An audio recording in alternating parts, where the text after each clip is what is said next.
it.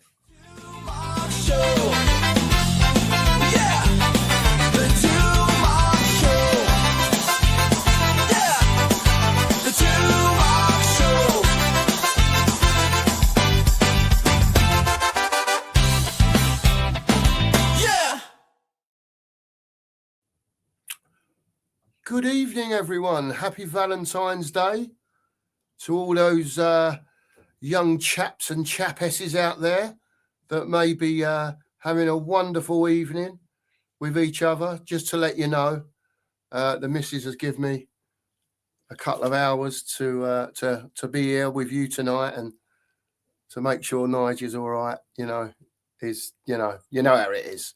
We love you, Nigel. Just to let you know. Thanks, we all love you, mate. All right. Even if no one else does, it's fine. Oh, mate, there's plenty out there, mate. There's plenty out there. Big up to you, Nigel. Thanks for being here tonight, mate. Really appreciate it.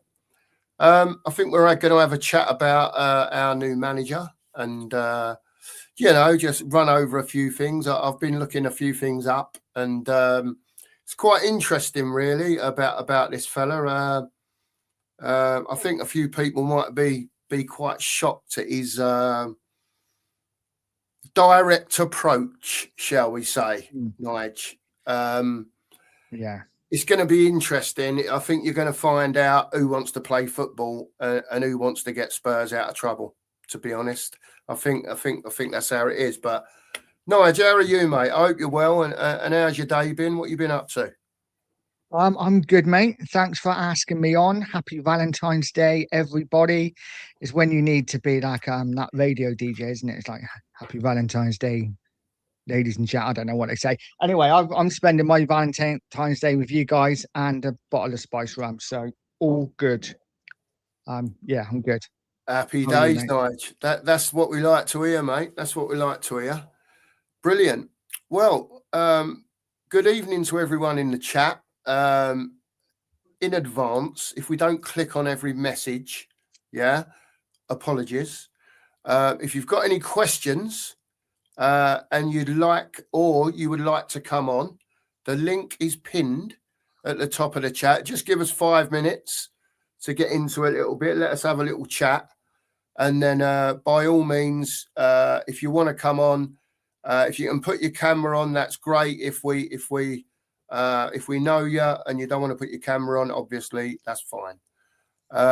But we want you to have your say tonight, however brief or however long it may well be. Your thoughts on Igor Tudor, what he's going to do for Spurs. Is he going to keep us up? What you think his approach might be. Everything. We'll talk about all of it. And just get into it on a chilled Saturday night. But yeah, get your questions in for either of us or anything about what's going on at Spurs, and we'll have it large. Why not, indeed? So, Nige, we'll have 5 minutes just before we let people in, if they want to come on, obviously. Your thoughts, mate, on Mr. Tudor being appointed interim manager, 12 games. Obviously, looks like he's there to do a job, as in, get the points, make sure we're safe, and get us as high up the table as you can. What do you think about him, mate? What you've read up and what you've seen? You know what? I think I was like everybody else when it was first announced. I was very much like, who is this guy? Kind of know him as a player, but never really seen what he's done as a manager. So again, like most people, looked him up, did a bit of research, and people chuck stuff at you, don't they? And they're like, oh, look at his last 8 games. He was terrible. He's lost every game, or only not 1 in 8. And you think to yourself, yeah, every single manager who gets sacked has a bad run, right? That's why they get sacked usually. So for me, it's not how he finishes, it's how he starts. It's all about starting well. And, if we can get 3 or 4 wins in the first 7 games, then we stay up. That's all I care about. But the more I think about it, the more excited I am. I think Frank dragged us all down, didn't he? It was depressing at the end, watching Spurs. So I'm actually really excited to see what he can do. It cannot be any worse, right? It can't be any worse than what it's been, surely. No, I'm a bit like you, mate. It's like I think I said to Mark earlier. It's like, do you remember that old program back in the day, Nigel? Tales of the Unexpected. Do you Yeah, remember yeah. back in the day? It's almost feels like a bit like that to me. You're sort of having to research this bloke out a bit and find out what he does. But to be fair to him, I've sort of looked into it a bit, and you're right what you say, mate. He almost seems like he's the fella that comes in to get people out of trouble. He's never anywhere very long, or he hasn't been lately. You Mm. know, and he seems to do a job. And I know he's had a couple of bad runs at Juve and so on, but he's also, when you look when he goes into a club, yeah, like when he went into Juve, 5 wins, 3 draws, and a loss. Yeah. You know what I mean? I think if we got that in the next 9 games, everyone would be very, very happy indeed, Nige. Got that over the next 12 games, we'd be happy, wouldn't we? 5 wins out of 12, we stay up. So, and I've been looking at the fixtures today, and I don't see how we go down. I really don't. Maybe I'm being too overconfident, but I'm looking at our home games especially, and I'm like, nah, we ain't getting dragged into this. We'll be absolutely fine. Yeah, I wanted to talk about, because I was watching another show earlier, actually, Sean's show, and they were bringing up the fixtures, and then one of the guests said, "What about Forest?" Because everyone's very concerned about West Ham. Mm. So when you look at Forest pictures, and I'm not one of these fellas, I ain't worked it out yet, Nigel, how to put things in the box down the bottom, click on them, and bring them up, but Yeah. when you look at Forest, Palace, us, West Ham, and Leeds, obviously, I would say Forest have got the hardest running of anyone, to be Mm. fair. Do you know what I mean? And they've still got a bit of European football going as well. Yeah. So, when I looked at it, and the guys on there and Kate were right, if you worked out the points just on what you should be winning now, like we say, we should beat Palace at home. Let's be fair. Whether we do or not is a different matter. Don't get wrong. But under normal circumstances, you'd say Palace would be a win. Fulham, maybe if you're needing a win, you should be able to get a win there. There's 2 straight away. You know what I mean? And don't get me wrong. I know we've got hard games, Mm. but these other teams have got to win as well. And I think Nottingham Forest, Nige, could be in big trouble, mate. Yeah. But Yeah. you know, I agree. I think everyone's looking at us, and obviously because we're Spurs fans, everyone's looking at West Ham, and it seems to be Spurs, West Ham, and no one seems to be looking at anyone else. And Forest have got a tough run, though they do have, like us, that new manager bounce maybe. yeah, yeah, Leeds have still got tough games to play. Palace, and let's not absolutely rule out Brighton either, because they are dropping like a stone. yeah, They cannot buy a win at the moment. yeah, So there's a lot of teams in that mix, and we've got to play Leeds at home, Forest at home, Palace at home, Brighton at home, Everton at home. If we yeah, can't pick up 3 or 4 wins out of them, we don't deserve to stay up, do we? Let's be honest. mate. You're spot on. You're spot on at the end of the day, and you know, I don't know what you think, Nigel. You know me. I said to you that I mentioned Redknapp and have a Roy Keane in there to sort of get stuck into him a bit. But from what I'm reading, this fella, Nigel, is he's very direct. On the training pitch, in the changing room when he's talking to people, he don't take no shit. Apparently, you do what he tells you to do, and I've been looking up on patterns of play and all that stuff. Whether he's going to have time to implement that sort of thing, I don't know. But he's very, very loves to press high, loves to, if you like, get people in a corner, and he'll have 5 or 6 over there trying to shut it all down or get the ball put out of play or nick the ball or whatever. Mm. when we're out of possession, he likes to play 3-5-2, if you like. He can change that into a 3-4-1-1 and put the attacker up a bit further. So he's got an extra man helping. But out of possession, he likes to be in a 3-4-3. For whatever reason that is, he drops into that, and then the wing backs can drop off, because also that's the other thing as well. The wing backs, he loves to have them high, Nige, like really high. Yeah. Do you know what I mean? So, like well up. But at the same time, I was saying to you before, he likes people to be on the move all the time. He don't want people standing still. So that 3-4-3, when you lose the ball, he expects that straight away to go into a 4-5-1. Bang. Straight away. I think, you know what? I think we've got the perfect squad for the way he plays. Now, I know, don't get me wrong, I know we got a lot of injuries, and Stephen Manda said there that apparently he plays three at the back, but we haven't got three fit centre backs. I mean, we could play Van der Ven, Dragishin, drop Pellegrini in for a couple of games, hopefully until Romero comes back. Don't know how long Danzo's out for, but this is ideal for Porro. Absolutely ideal. This is a dream manager for him.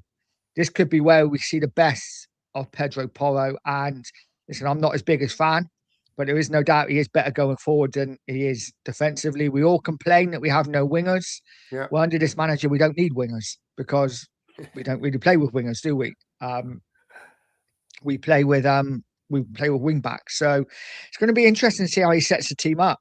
I'm really quite excited to see what he does, to be honest. And he's not going to take any crap from these players. I think a lot of these players have got away with murder over the last couple of years. I think they threw Ange under the bus. I think they threw Frank under the bus. I don't think they'll be throwing this man under the bus. I wouldn't mess with him anyway. He's a bit of a lump, mate, this geezer. 6'4" by all accounts. And I remember him vaguely, to be fair, Nige. 1990 World Cup, when he was playing with Alan Boksic. That's it, Boksic. Yeah. You remember Alan Boksic, didn't you? God, what a player he was. What a player. But yeah, he played in that team. He was a centre half, no nonsense. Do you know what I mean? Didn't take any prisoners. And I think he's sort of took that into his managerial career. He don't mess about. And I think it could be could be a bit of a shock in there, mate. Yeah. I agree. He looks different, because I was looking him up earlier. I was looking at some pictures of him. I'm like, who is it? I kind of remember him, but I looked at the picture and I was like, oh, that's him. And he looked totally different to what he does now. But he was a player. He didn't take any crap. No. Most Croatians, he was gifted on the ball as well. Yeah. Yeah. He was a decent player. But I think it's going to be, I'm quite fascinated, by the tactics that he's going to use. We know, like you say, he loves to play free at the back. Whether he can do that or not with what we've got available at the moment, I don't know. We can always, like you say, drop Paulinho back in to make a free. Yeah. I don't know. He loves to fill the midfield up, strong running players that can tackle, pick the ball up, give it a move. Just like we've been saying, how many times have you heard me say players are not tracking, players are not moving, too many people standing still, too many people hiding? He ain't going to have none of that, I'm telling you now, because if he does, short of players or not, he is the type of geezer that seems to me it'll be back of the shirt, off you go, and he won't be scared to chuck someone else on, whether they've, a youth player or not. It's like, follow instructions, do what I tell you, and we'll be all right. Do you know what I mean? It almost seems like that's how it is. He from what I'm reading, he seems like that type of guy. Yeah. But, I mean, we are kind of guessing, aren't we? Because obviously we don't know too much about what he's like, because but he does look very animated on the touchline again, which is something that, as Yeah. fans, we want to see. It might not do a lot, but as fans, we want to see like the managers put an effort in to try and change things, or we like a bit of passion, don't we, on the sideline? So Yeah. he's going to give us that. Listen, I'm not going to come and spout that he's the next, he's the next Of Conte, course he's the not. next Mourinho. He's going to No. win us something. He's here for 12 games. He's here to keep us up. That's it. But yeah, I'm looking forward to seeing what he can do. Yeah, yeah. Don't get me wrong. I'm not trying to make this geezer out to be some sort of, Jose Mourinho or something. Do you know what I mean? But Yeah. or Alex Ferguson or whatever. I'm just trying to give the people in the chat a bit of an insight into how he plays. One more question, Nigel, and then we'll see if anyone wants to come in. For you, what does he have to do as manager? Yeah, to I think I might have asked you this in another stream. To almost galvanise them, Nigel. They're so low at the moment. They can't buy a win. I know about the new manager bounce thing. We've got Arsenal. Do you know what I mean? In best part of 7 days' time, and no doubt he'll be on the training ground on Monday. Is it a case of a lot of these players need shaking, or does he go in sort of bull in a china shop, or is it sort of, take it easy, let me work out who I can, who I've got to put my arm round to get the best out of it? Because he's got to work all this stuff out really quick, Nigel, isn't he? Yeah, you would hope that. I mean, I'm not sure whether he's actually in England yet, whether, not seen anything to say that he's at the training ground or that, things are happening. You would hope that he would have met the coaches by now, or at least would be meeting the coaches tomorrow. You would think that they would give him some sort of idea. Okay, Spence, you can give a bit to, Maybe as Xavi Simmons, you need to put your arm around him a bit, tell him he's the best player in the team. Just like you say, it's all personalities. There's so many different personalities in the squad, but he's going to have to work out quickly which ones he can press the right buttons on to get the best out of them.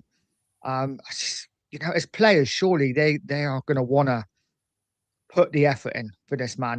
They've got what they wanted. They've got Frank out. Whether you can say that they weren't playing for him or not, it seems to be the case with what we're hearing. Stories that are coming out now that maybe he lost part of the dressing room or a big chunk of it.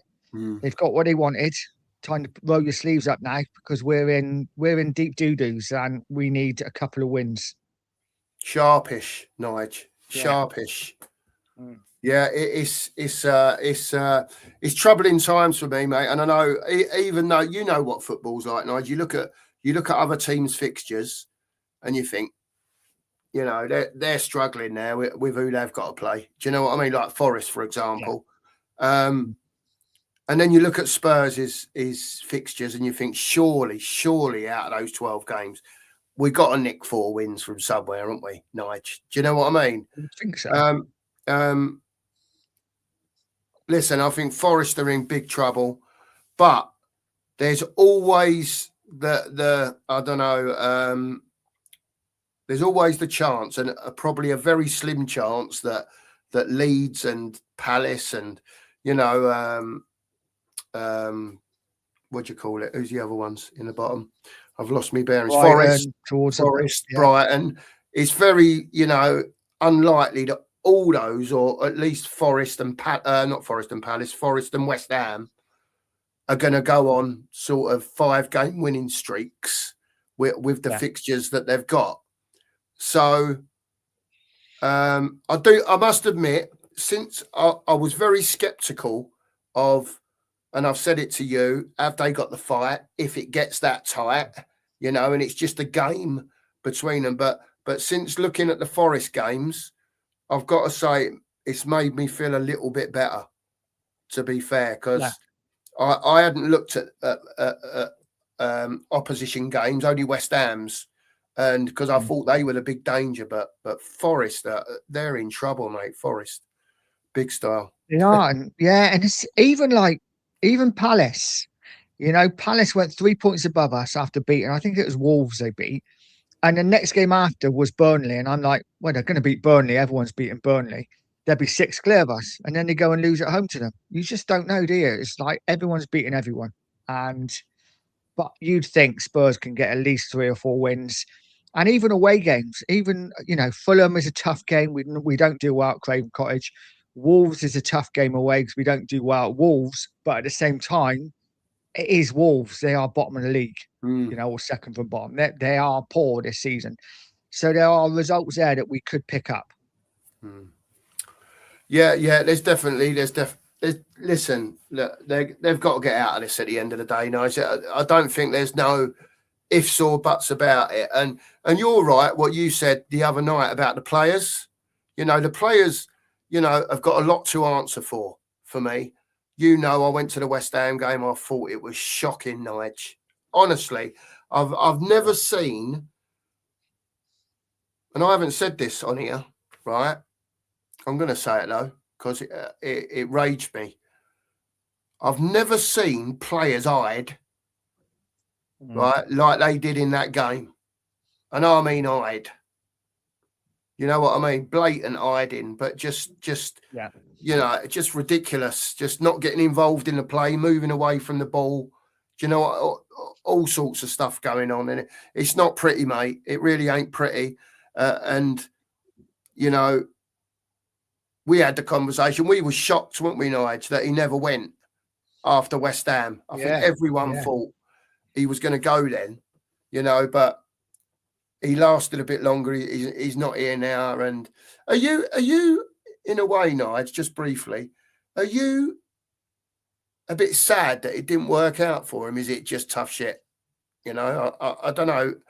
You know what? We go through managers and players. We're just fans for 60 years of our life or whatever it is. Yeah. Do you know what I mean? A bit longer. Yeah. But I don't know. What do you think? It kind of is one of them, isn't it? It is tough shit because, like you say, mate, we see players come and go. We see managers come and go. The only thing that stays is that badge on the shirt and our love for that badge.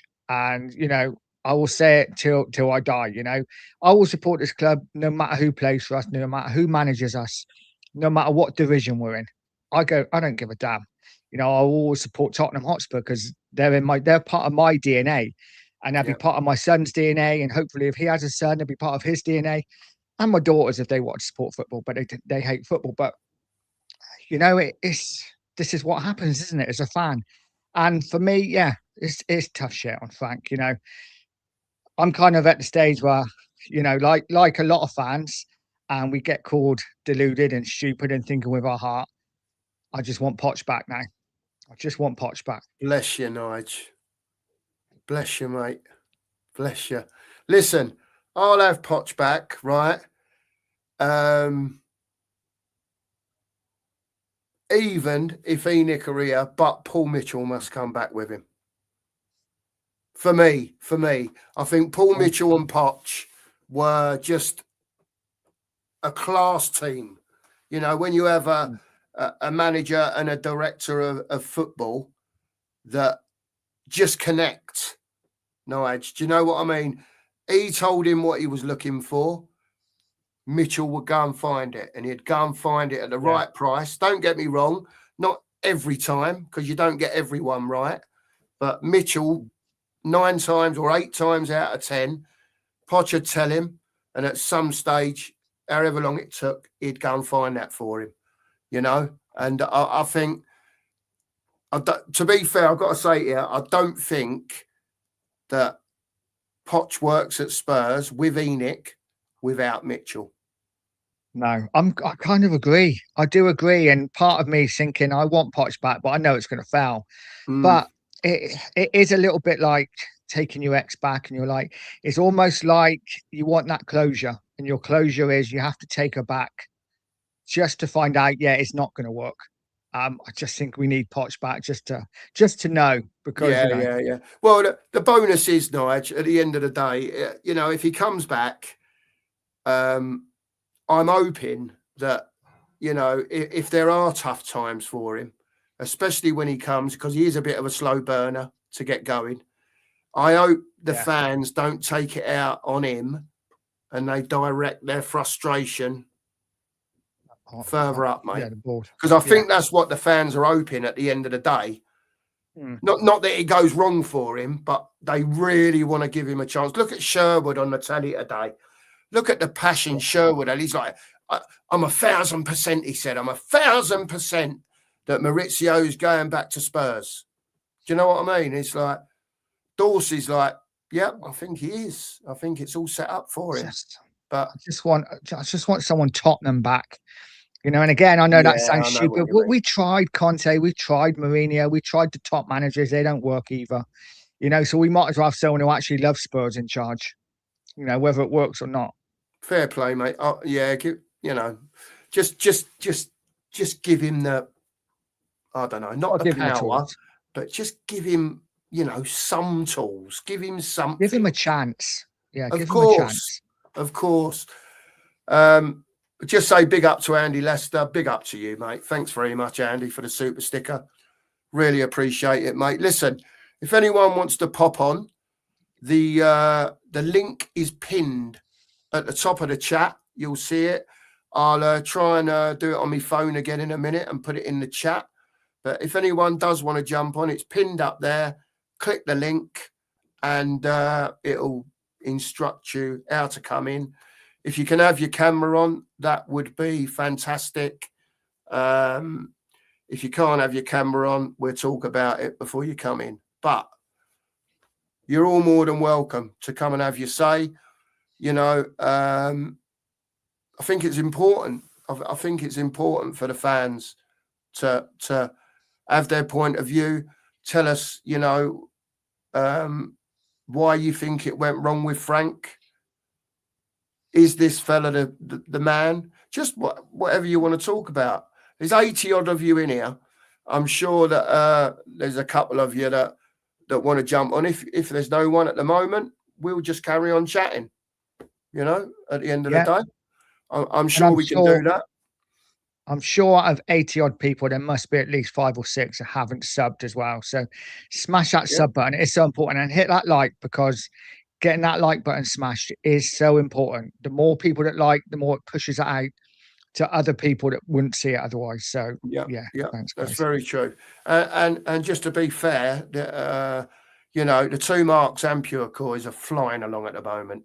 I've got to say, Nigel's putting out a load of stuff. He comes on here, and we're really picking up some subscribers at the moment. It's really, really doing well. Don't get me wrong, we're not massive or anything, but we're getting there. And thanks to everyone that subscribes, and we really appreciate it. And please, if you haven't, keep doing so, because we want people to watch us. We think we've got our own opinion about football, and perhaps some of yours are similar to what ours are, but also we want to hear from people that may be thinking differently.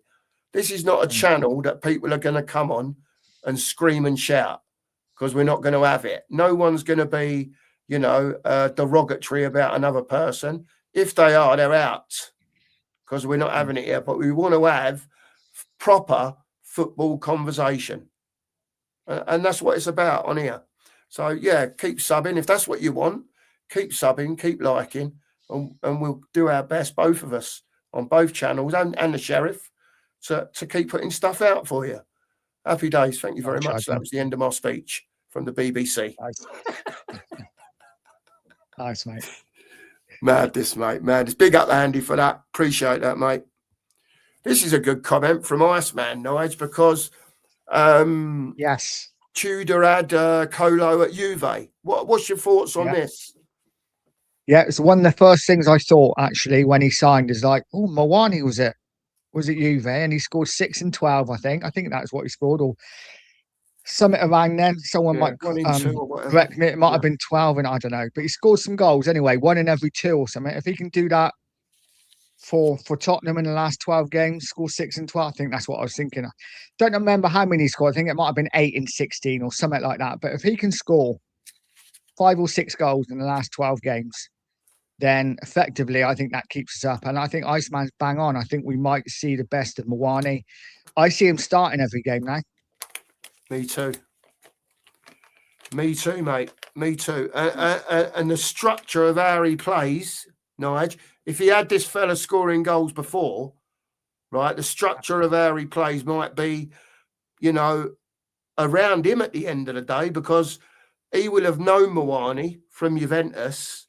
And, perhaps he gets these, I don't know what we was talking about, patterns of play, the runners, all that. So I know one thing I did notice, Nige, that I watched earlier on. I'm going to stop rolling my cig for this. So there you go. The one thing I did notice is that even if he plays with one up, right?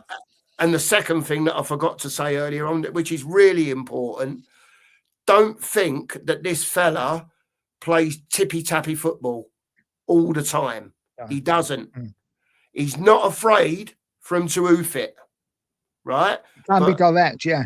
But what he does is he gets players around, yeah? So someone's knocking it up the line, yeah? Let's say Udogi's knocking it up the line to Solanke, long ball, yeah?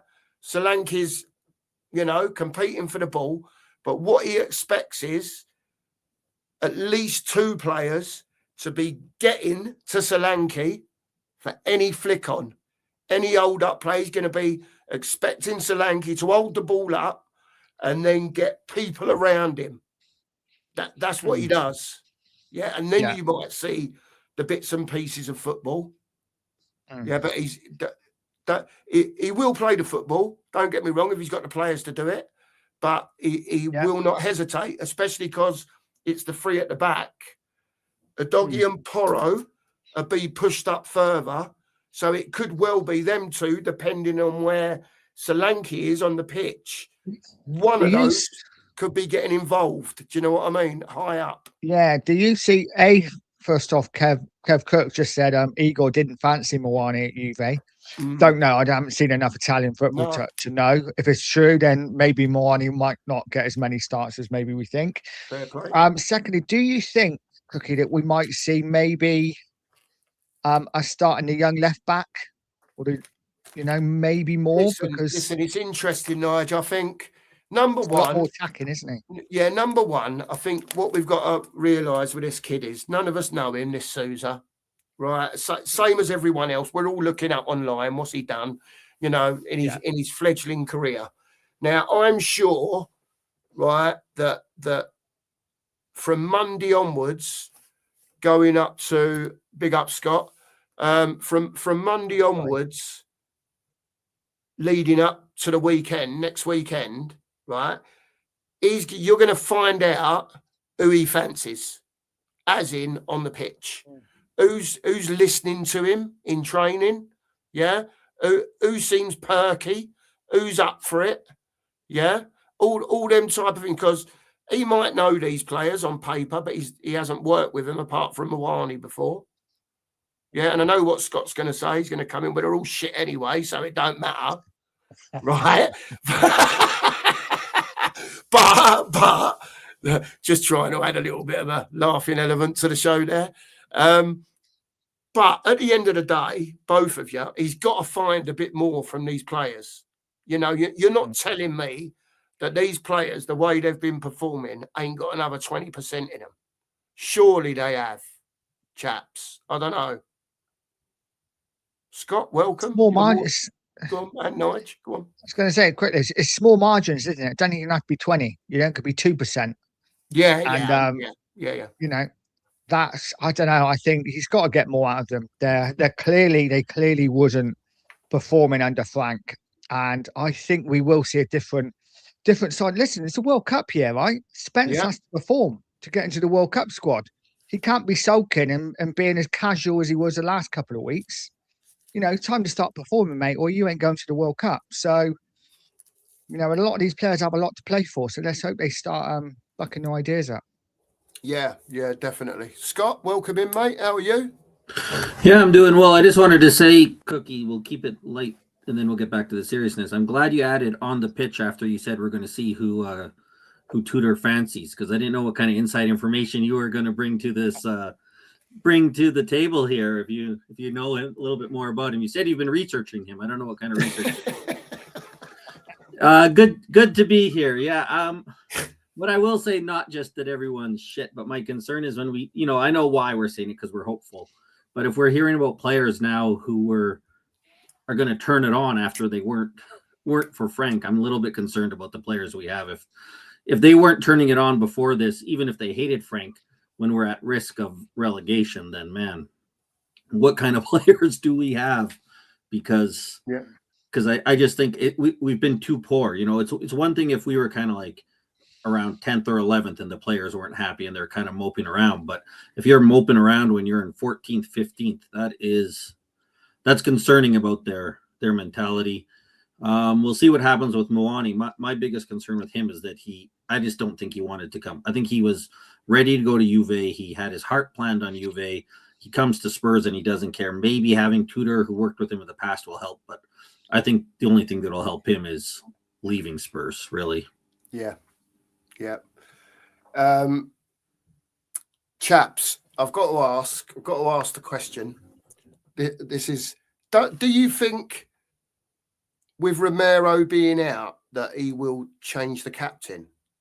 Do you think he'll just give it to Van der Ven and he'll be captain for the rest of the season? Just one out of the blue there. It was something I was reading earlier on, and I thought to myself, well, he's out for another 3 games, isn't he, Romero? He's not available for the next 3, and then he's treading on another ban if he gets 2 more yellows, I believe. I could be corrected there, but I think that's the case. Does he keep Romero as captain and just give it to Van der Ven for the games that Romero's not playing?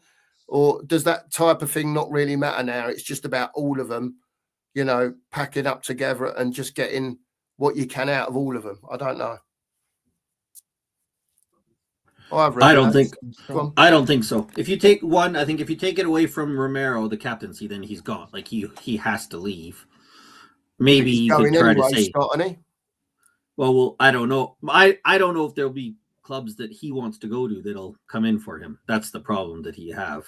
And I do think it's a pretty big risky thing because we might not like Romero, but if there's players that do like Romero in the dressing room, you take that away from him, it could blow up the whole thing. I don't know what it's like, right? I don't know what the dynamic is there, but if you take that away from Romero, that's seems to me like there's a lot more potential for that to be a negative than a positive. Yeah, that's true. That's true. Yeah. I think we're frustrated with him. I think the club's frustrated with him, but I haven't seen signs that the players in the dressing room are frustrated with him. So I think at this point, you just, like you said, you give Van de Ven the captaincy when Romero is not playing and you keep Romero as the captain because, I mean, I kind of get into arguments in other sports with it. And I don't know, maybe football's a little different, but I think one of the things, just because you're captain doesn't mean that other players can't be leaders on the team, right? And I think that's the thing, right? Doesn't stop from other players stepping up. And so I think you keep him there.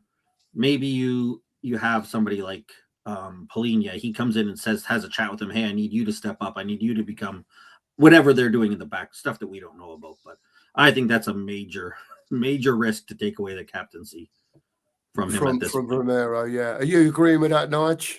Just leave it as it is. Type of thing. Yeah, I think it's too much of a risk to start taking captaincies away now. I think you just leave it to the end of the season, let it run out. You're right. He's 1 game away from a further 2-match ban. So listen, he could miss 5 in the last 12 games. So keep it as it is. I think, like Scott said, is a risk of it making it worse if we change it. So I would keep it the same. Yeah. See, it's interesting for me because I think you're right. I just wanted to ask the question, because somehow this fella has got to work out. See what I think the thing what's going to be difficult is when everything went on with Frank, it looked like Romero was trying to take over the dressing room a bit, chatting to fellas. I know we're only not guessing, but from what we've heard, it seems like Romero, with everything that went on around him, he wasn't happy. He come out, said what he said. I'd read things that he had some of the players in the dressing rooms backing.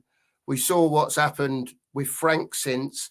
So for me, I think, is it a case of Tudor's got to be careful. And sorry if I'm pronouncing his surname wrong. It's just, we say Tudor as in Audis, don't we?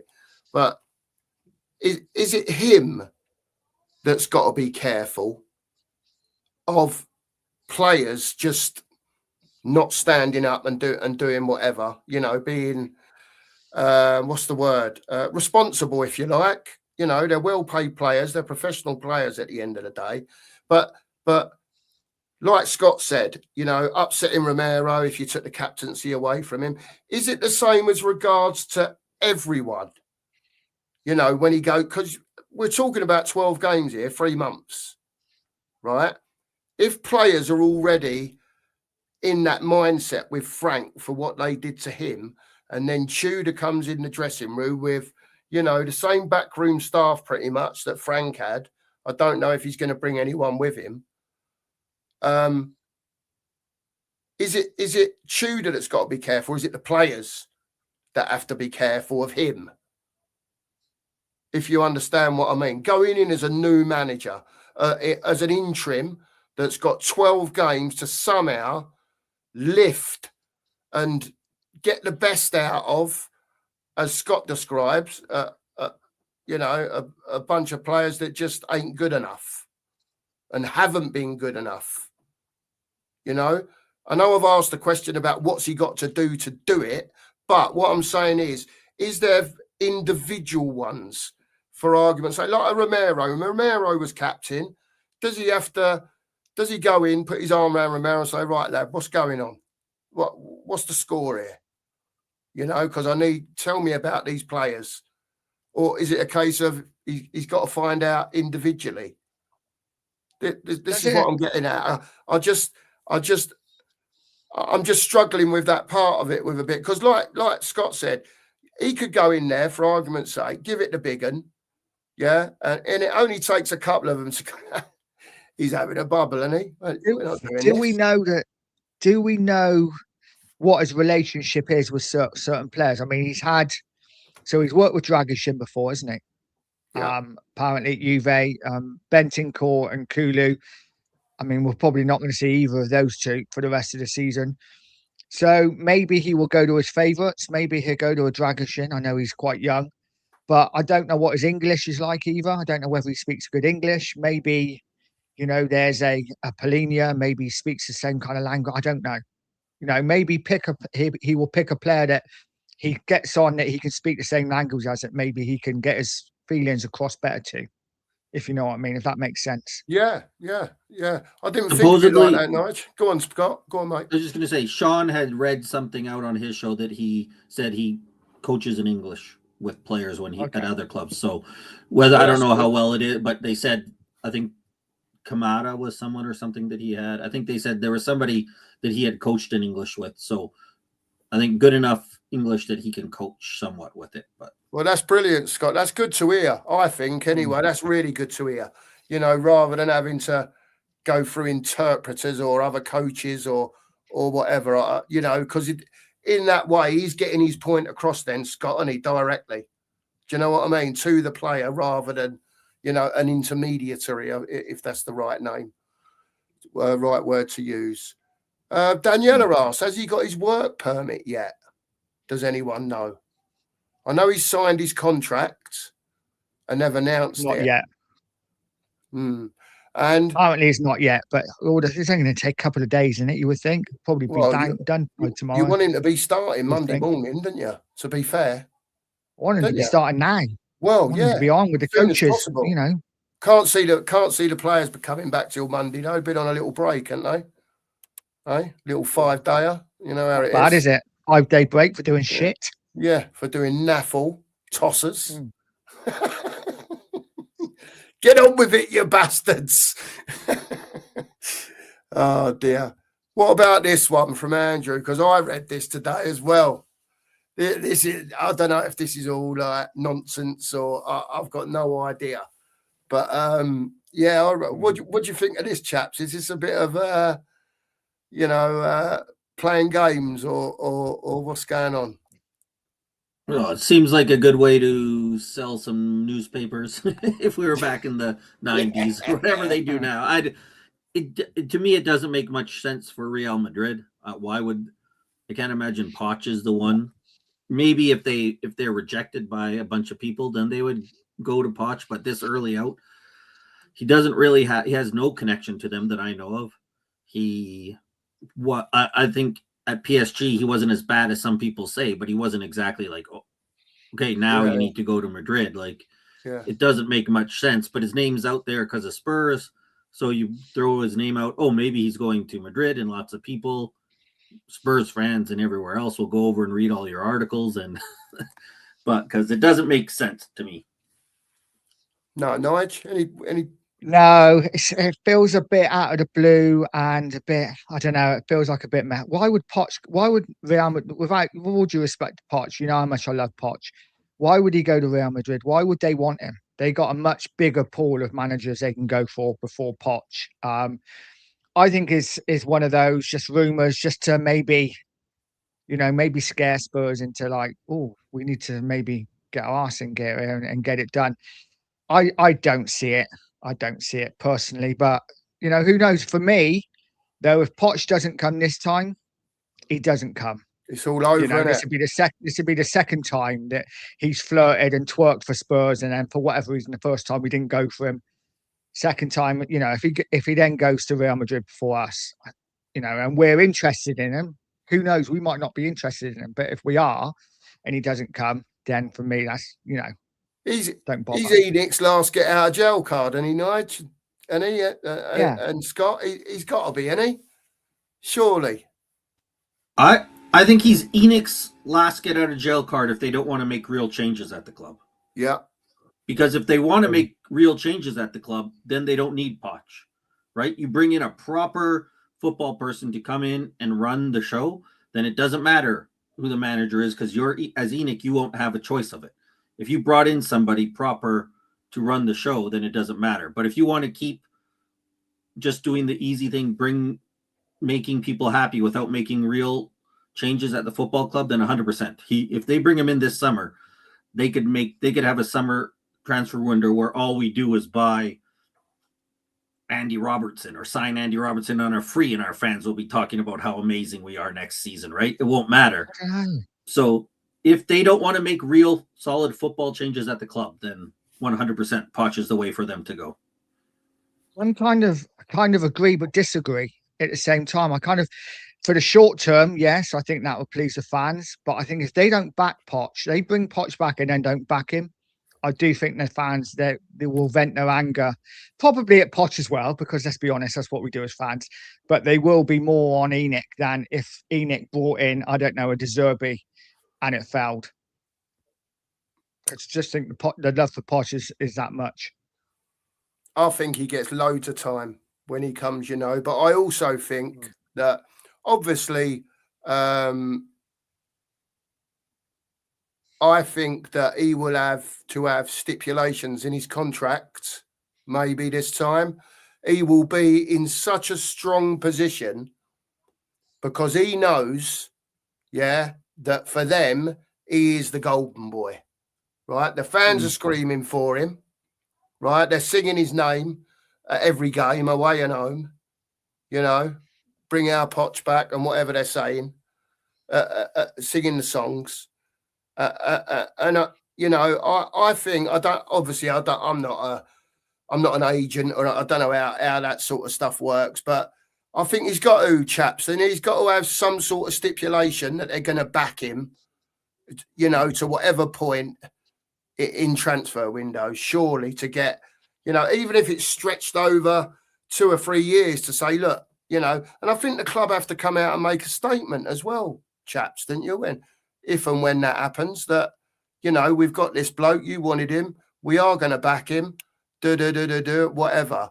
For me, I think they'll shit out on him again, whatever he signs. Yeah, whatever stipulations he gets. I think he'll get odds and sods. Yeah, but he won't get anything. And this is why I say they need Paul Mitchell back. Because Paul Mitchell can find these players because it's what he's good at. He's very good at it. He's got as far as I know, he's got a massive network of people as well. that help him out, contacts and all sorts. And I just think it works for him. You know, I think Poch with Mitchell. I don't know what he's doing, by the way. Does anyone know where Mitchell is at the moment? Any idea? Someone in the chat said he was taking time off for personal reasons. I don't know how accurate that is or not, but right. All right. Well, fair enough. He's not in another job somewhere then. So, you know, maybe you never know. It could happen, couldn't it? It could happen. It could happen. You never know. Let me see here. Yes, G Giant. He has worked with Moani before, but someone else said he didn't really fancy him, even though he got 6 in 12. So that's interesting to see. Right, let me just have a look here quickly. Let's just say a couple of hellos to people because we haven't really. Big up to Wayne for being in, YouTube member. Yeah, Wayne. Big up, Wayne. I know that Marianne was in earlier as well. YouTube member. Big up to Colin. Always in here. Andy Lester. Big up to you, Andy. Sorry if I miss anyone. Stephen. Big up to you, mate. You're always in here. Dominic. See Daniela floating about as well. Big up to you, Daniela. Nita's in. Big up, Nita. Nice to see you. G Giant, Iceman, Anthony. Big up to all of you for being in on a Saturday night. Sorry if I haven't mentioned you. EDM, Roy Park. And Dominic's coming with a little super sticker there. Thanks very much, Dominic. Really appreciate that. Really, really appreciate that. Thank you very much. And also, there's 100 of you in here. 100 of you in here. If you haven't hit the sub button, please do. Yeah, get over to Nige at Pure Coys. Smash him one as well. He's flying. And yeah, let's see if you can get us to 800 tonight. We needed 28 subscribers to get to 800 tonight. Let's see if we can do it. 24 now. There you go. 24 now. 24 subs. See if you can get us up to 800. And we always go for 50 likes. But as there's this many of you in here tonight, let's try and push that up to 75 for tonight. That'd be great. Thanks, everyone, for being in. Really appreciate all of you. Finn's here as well. Big up to you, Finn. He says 250 million to 300 million transfer kitty and an increase of the salary cap to at least 250k will help it make it work for Poch. What do you make of that? And is that an ENIC thing? When you say that, Finn, by the way, do you mean like next summer or do you mean over the course of a couple of windows? Just let us know, because I can't see ENIC spending 300 million in a window, to be fair. Mind you, Finn, we have got the war chest. So you never know. Oh, yeah. I've heard there's a 300 million war chest, Finn. So, you know. It's been rolling over, hasn't it, that war chest for 3 years now. Keep them peeled, mate. It's like the national lottery. Oh, Carl's in as well. Big up to Carl and Niall. Renegade. Sorry, I've gone off track here. Reptile Keeper. Big up to you. Marianne as well. She's still here, YouTube member. Big up to Marianne. Kevin's in. Big up to you, Kev. Top geezer. This geezer's in. Don't know who he is. Benji's in. Benji. Hit the link at the top of the chat, mate. He's pinned at the top. Come and have a chat for 10 minutes, mate. You ain't got to stay here all night. Come and jump on, Benji. You're more than welcome.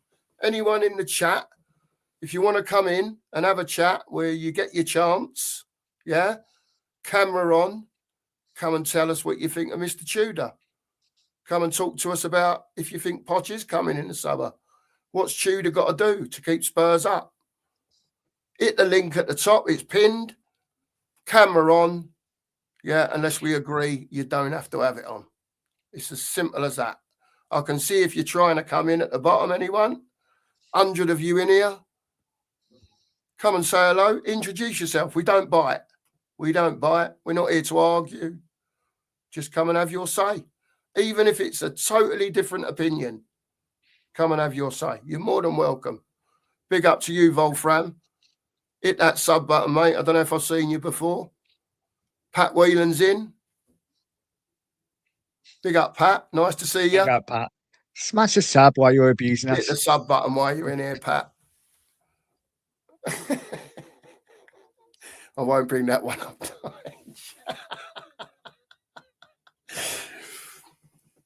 Dominic says it's going to be an intensive week leading up to the North London derby. If he's having to look through the squad and who he can use effectively in that game. That's what it's all about, though, Dominic, isn't it? And that's going to be a difficult week for him at the end of the day. I'm sure Monday to Friday is going to fly through for him because he won't have enough time to do what he wants to do and everything else. And before you know it, it's the weekend and the game's upon us. So, yeah, Kevin comes up with a good point here, to be fair, considering all the injuries and that. I'm more worried, he says, that the fatigue of players due to excessive playing time could lead to further injuries due to lack of squad depth. If this happens, we are cooked. Chaps, thoughts on that? Where are you with that?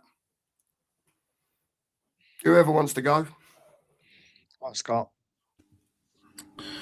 Yeah, I mean, that's kind of what you worry that happens is that you end up having a smaller squad, so you guys are playing more minutes than they'd normally play. Maybe they're giving a little bit extra because they know that there's nobody behind them, so they're playing a little bit longer than they should. You don't want to, if you got a sore knee, you don't want to say, hey, I need to take some time off when you see Odebert just is out for 9 months, right? You know there's nobody else to come on, so maybe you play longer than you should. You're training harder than you should be because you're doing more reps and practice, during training sessions. Anything's there is possible. There's also, you talk about when guys are down, people are put into situations they're not normally put into. Does that make you do something that you normally wouldn't do, right? You're trying to defend. Like we talked about Paulinho going to center, we talked about it last time, Nigel, and you talked about it today. I heard you earlier. When he's playing center back, is he taking different angles that he's not going in? And it may be nothing, but it's just any time you're doing stuff that you're not normally used to, are you risking injury because you're not used to it? And that's why that's the reality. That's why we have bigger squads, right? That's why managers always say there's I won't say never because there probably are, but most managers always are complaining they never have enough players. Even Pep's complaining up in City, right? He never has enough. He wants more. That's why they always want more, because they want to be able to rotate players so that they avoid these things. Yeah, fair play, mate. Go on, Nigel. Yeah, no, I'm in agreement. I think it's one of them. To start with, I think Tudor's actually got a really easy week this week because he's not got a lot to choose from, right? He's got basically about 14, 12 or 14 13 players, 14 players to choose from. He's going to have, who does he play? Who does he play at left back? Does he play Spence? Does he play the youngster? Who plays up front? Does Richarlison come in? Does Solanke play? Other than that, the side kind of picks itself. So, for me, it's quite an easy job. But, this is what we've been left with. Whether you blame Enoch for that or whether it's just been a really unlucky season with injuries. I mean, we have a lot of injuries and they all seem to be serious, right? I mean, I can't believe Odebert is like, what did he do? And he seems to be out for a long time. And it's frustrating, but it's one of those things. And we're going to have to, we're literally a couple of injuries away from relying on the likes of the kids to come in and do a job for us. But this is where we are. And we just have to go with what we go with. Yeah, absolutely. Pat, be nice. That's all I can say to you. Be nice, Pat. We ain't that type of channel, mate. Please be nice. Thank you very much. Stephen says, I would like to see Tudor bring in Luca Williams-Barnett into the first team. This kid is ready and a special player. Well, I'd love to hear what you two have got to say about this because I don't know if you're going to have differing opinions here, you two, but please go ahead. Luca Williams-Barnett, with the injuries and everything else, he's on the bench regular. He gets 10 minutes here, 10 minutes there. What are your thoughts on this youngster? Is he, does he need more time off the bench? Or is he the sort of kid that you just let him go? I don't know. Tell me, lads. What do you think? You know what? For me, I don't know whether I don't think he's the answer right now. I'll be honest. Um, if we had an entirely fit squad, he wouldn't be getting a look in. I am a little disappointed he's not come off the bench a few times. I think maybe, last game against Newcastle, he could have come off the bench last 15. We had nothing else to come Yeah. on. So why not bring him on for that last 15 minutes? I don't actually see him getting many minutes now under Tudor unless we get more injuries.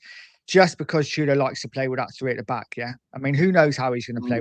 This is just what we're hearing. He likes to play with wing backs, so I don't see where he gets in. But I would like to see him. It'd be nice to see him off the bench, but I don't think he's anywhere near ready yet, personally. I think there's a lot of pressure to put on a 17-year-old kid when we're in a relegation fight. Fair play. Scotty? Yeah, I'll say I'm usually pretty, I don't want to say down on kids in general, not just Spurs, but I think that we really love to build up young kids. And I think there's a reason why you rarely see them play across the Premier League. Let's be honest. It's not like just 17-year-olds out there playing and having success. The ones that do are usually the elite players who turn out to be great. But I think this actually now is not the time. Like, in these kind of games where it's not the time for a 17-year-old. Even if he might be an amazing talent. These games are and we do not have a team around him that I would trust to help him throughout the game, right? That's one of the problems we also have. You want him going in. Like, if you were having him going in during those Poch teams where you could have an Ericsson, Son, Kane around him, that he could just, all he had to do was fit in and they're doing all the work.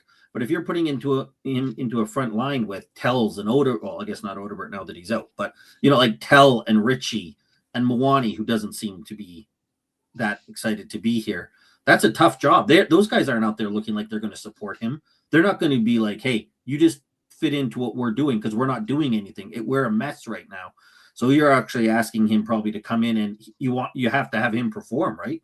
Yeah. Or to have him take the time that a 17-year-old is going to take to adjust to playing in the Premier League. We can't afford that. Again, I'll go back to, if we were in 10th place up, no problem with relegation, sure, you can bring him in, because you know what, if it takes him that time and we don't get the result that we need, we're in 10th place, right? It doesn't really, those 3 points aren't as important.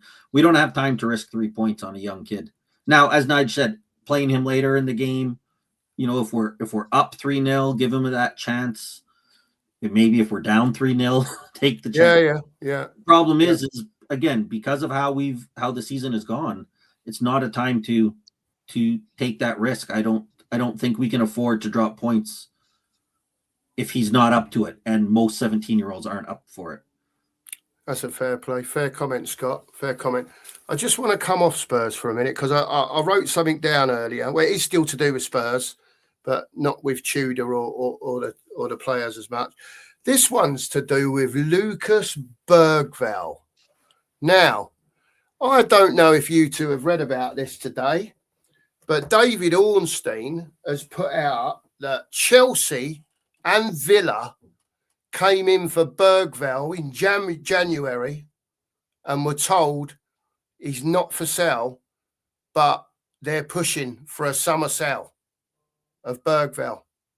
So what do you chaps think about that? And this is Ornstein that's come out with this, by the way, as well. This is not just is it true or not? This is Ornstein that's put this out. What are your thoughts about that, chaps? Bergvall. Tottenham are pushing for a sale. No, Tottenham have said they want to keep him. Yeah. Okay, so he's not. But basically, right, okay. Villa and Chelsea are saying, well, we'll come back and see you in the summer. Listen, for me, it's one of them. I don't. If the price is right, then yeah, fine.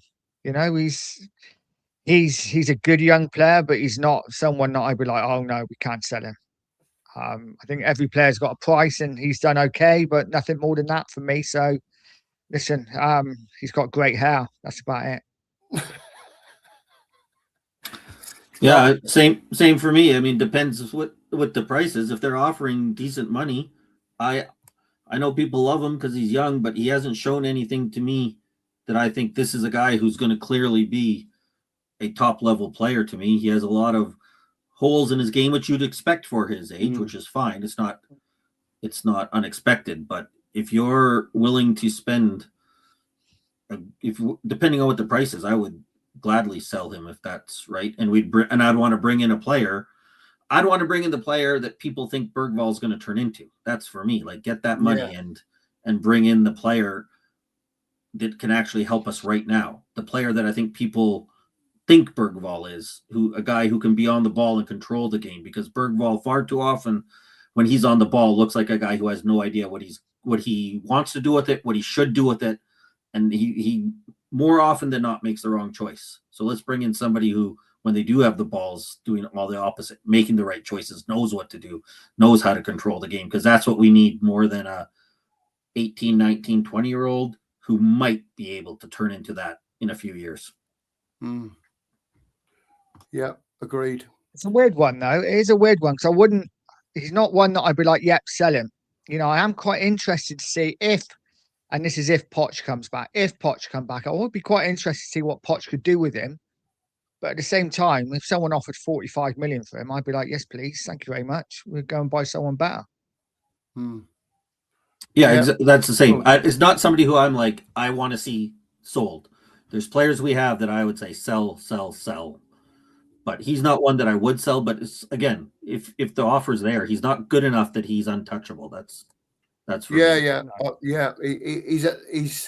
He's sort of at that point, I think, Scott. When I watch him, I think he's really quite elegant on the ball. Do you know what I mean? But he just wants too much time for me. When I look at him, he either wants that extra touch, or, you know, I don't know, he hasn't had a look first before he's received the ball, and he's having a look when he's running with the ball, seeing what's going on. He just wants. Listen, he's a very good young player. And I'm the same as you two, pretty much. You know, at the end of the day, he's not like, you're not looking at him thinking, wow, this geezer's going to be the captain of Spurs for the next 15 years. Do you know what I mean? They're all sellable to me. I love Mickey van der Ven, right? But I'm not being funny. I don't want to sell him. But if someone come in with a bid of 120 million, I think Spurs would be silly to say no. But that's just me. And it's just the way we feel about our club at the moment, though, mate. Yeah, I'm the same. So. There isn't anyone in this club that I'm like, oh, I don't want to sell him. Oh, I don't want him to go. I mean, I can remember having, like I said earlier, I remember having posters on the wall in the 90s of my bedroom wall of all the Tottenham players, Sheringham, Klinsmann, Wolf Fox, Justin Edinburgh, you know, Dean Austin. I had pictures of everyone because I loved them all. Now there isn't a player in the squad that I'm like, oh, God, the only one I wouldn't want to sell, weirdly, is the one that hasn't played all season. That's Maddison, because he kind of he knows what to say to get the Spurs fans on side. And I'm a sucker for words. Mm-hmm. You know, he comes in and says how much he loves Tottenham, and he's the only one I'd be like, yeah, I want to keep him. Other than the rest of them, I couldn't care less, to be honest. Yeah. You know what? I can't think. You know, Mickey's my favourite player, to be honest. I was really glad when we signed him, and I think there's a lot more to come from him. You know, I really do. But you know what? Perhaps it is just because we're all so dispirited at the moment, and everyone, that there's so many players that are so inconsistent, aren't there? So inconsistent. So many players that have, you watch them every week and you think, what are you doing? You know, what's going on the pitch? I don't know. Yeah, Colin said he worked with Cutie and Dragusin. Here we go. Sheriff's in. Big up to the Sheriff. Guys, keep the channel going. Big yourselves up. And Amstel, where's my sponsorship? What, Sheriff? No one's been in touch. That's all I can say to you, mate. And Sheriff has baby's arm. Yeah. By the way. I like for some minutes. Keep us informed, Sheriff. You know, keep us informed, mate. I'll make sure to tell the missus to like and subscribe. All right? That's more important than anything or anything else. Mario's in. Big up to Mario. Hope you're well, mate. Thanks for being here. We sort of had a chat earlier on, and I keep telling everyone we do the morning chat. I will be back later to have a chat. Do you know what I mean? And Mark said he was going out, and Nigel said, "Yeah, go on then. We'll have some of this."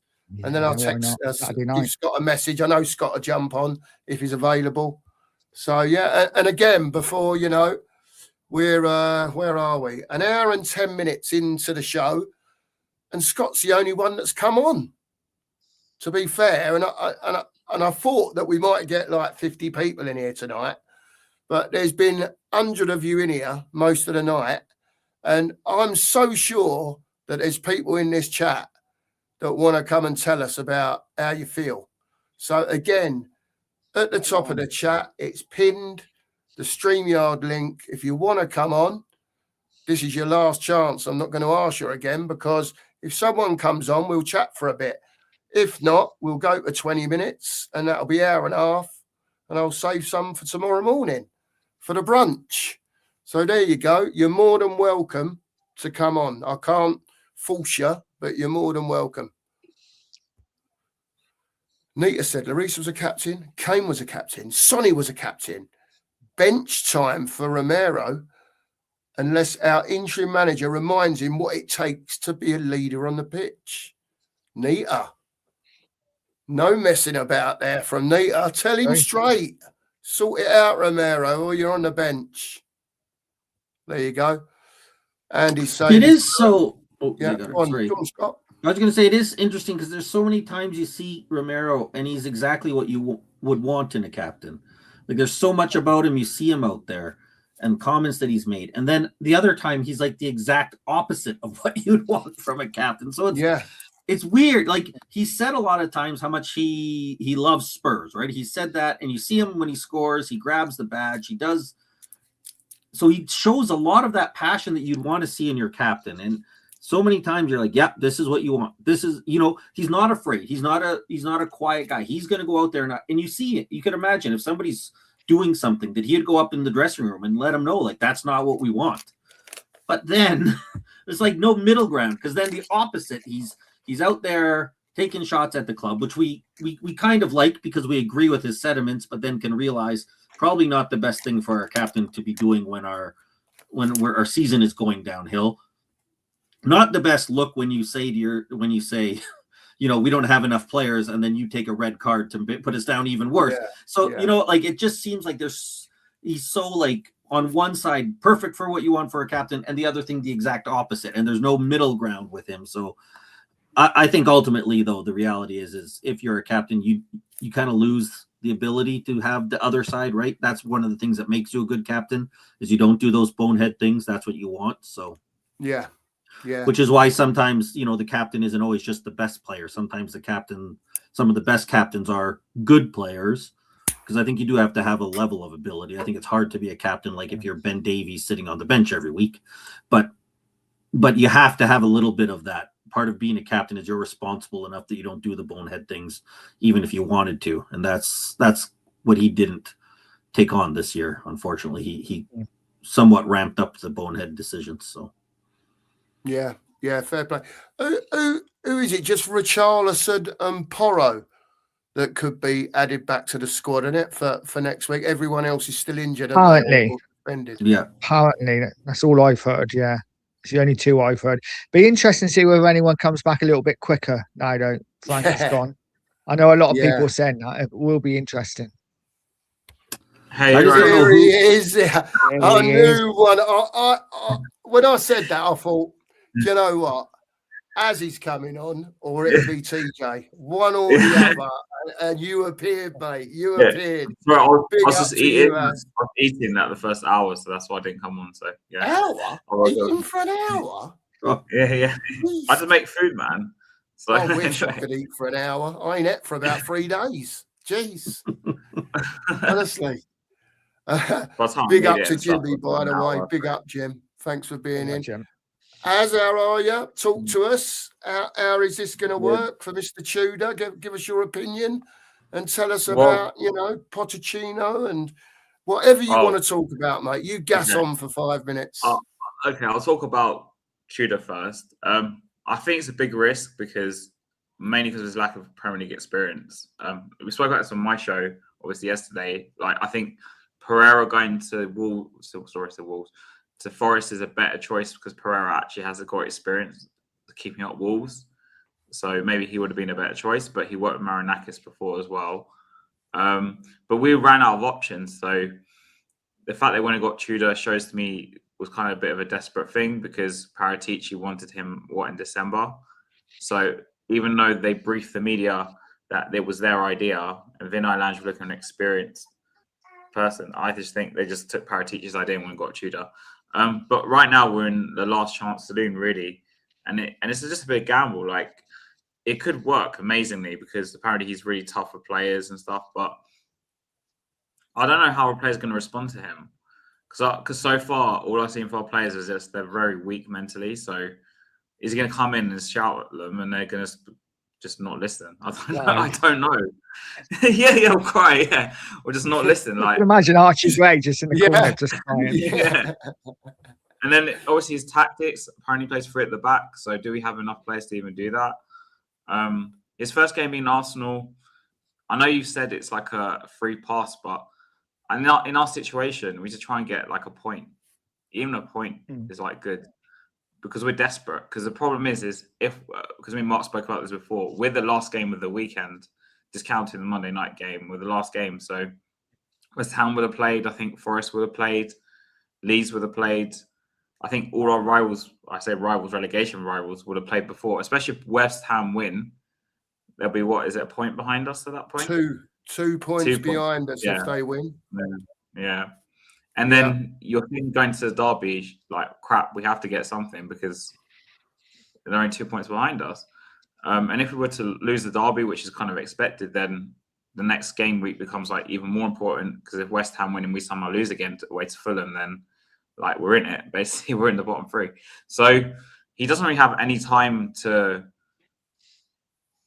and patience, really. He has to just go in there and decide based on maybe some limited information he has before what his team's going to be based on the players he's got left and what formation, and he's only got like a week to prepare for the derby. So yeah, I don't know what we're going to see. Like, I can't say. As for Poch, as you know, I'm in a minority of Poch. I don't really want him back, but the thing is with him is, and this is the only reason why I'm advocating him coming back. One, because everyone keeps banging on him coming back, so let's just get it over and done with. Just bring back, just have it over and done with. Number two is, at least he'll bring some positivity to like us, to Spurs. So like, at least the fans will have some sort of excitement again. Like people will be more positive and more united, I think, as a fan base. At least the majority will be. So there is some positives to it in that respect. But do I think he's going to do the same as he did before? With the squad we've got, unless we buy like 8 players in the summer, I doubt it. And what do you think about, we was talking about earlier, about if Poch comes back, I think he's got to have a Paul Mitchell type with him, hasn't he? He's got to have that. He can't be with Lange. He can't be with Lange, please. No. No, it would just be like another, he'll just buy him kids every summer or whatever. I don't trust Lange at all. So Paul Mitchell or someone else like that with him, 100%. Yeah, absolutely. Can he get these 4? I've asked the other 2 lads can he get these 4 wins? I want 4 wins. To me, it's 12 points. That gets us to sort of what we to have just over 40 in it, 41 maybe. That for me, that'll be enough. Again, like I said to you, I'm worried. The reason I'm worried is not that I don't think we're not good enough or can't get out of it. It's if we've got the balls, for argument's sake, like you say, we lose to Arsenal, West Ham win, all of a sudden it's 2 points. Or West Ham win their game, it's down to 2 points, then we're playing Arsenal. Does it then, if you lose to Arsenal, you're in it, aren't you? And another point to it as well is I'll add a caveat that with, I have said to the lads that I hadn't looked at the fixtures of the other teams, around us, but I looked at Forest and their fixtures are hard. They're hard, Forest. They've got a really, really difficult running, you know. So, you know, can he get us out of it? Has he got enough about him, this bloke, to get us out of it? And will the players, you know, respond to him? I suppose that's the right word. Will they respond to him?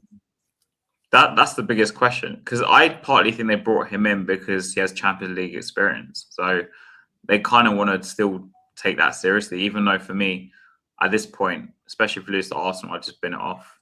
I just play the kids in the Champions League and then just say, make sure we stay up, because we ain't going to win the Champions League anyway. So we might as well play the kids, play Barnet, let them have some experience against whoever we play, and then concentrate on staying up, because that's a way worse scenario than, because let's be realistic, we're not winning the Champions League. So I think we're going to have to sacrifice it, especially if we lose to Arsenal and then lose to Fulham, because I think that's the 4th of March, right? So then we'll play the Champions League fixtures, I think, after that, or like near after that, we'll know.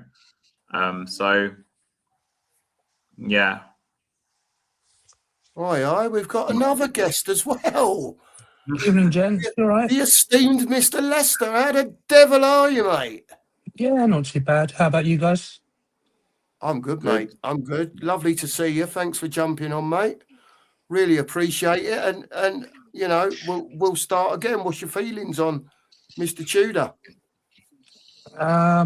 Didn't know a lot about him, to be honest with you guys. Watched the Ali Goal video. Bit of a muchness. Probably better than Frank, to be honest. He just didn't look like he was going to turn the corner. I was a supporter of Frank, but them's the breaks. So we'll just have to wait and see, won't we? Yeah, it's going to be interesting, Andy. Really interesting. Do you see him being able to get the wins and all the points required, Andy, to get us out of trouble? Because these players at the moment, mate, they're on the floor, aren't they? Yeah, but again, that new manager bounce, let's hope that can get us through. I don't think that we're in real danger of going down. Like you said earlier about Forest's run, and what we've got in comparison, I think we'll be all right. That's fair enough, mate. That's a fair enough comment at the end of the day.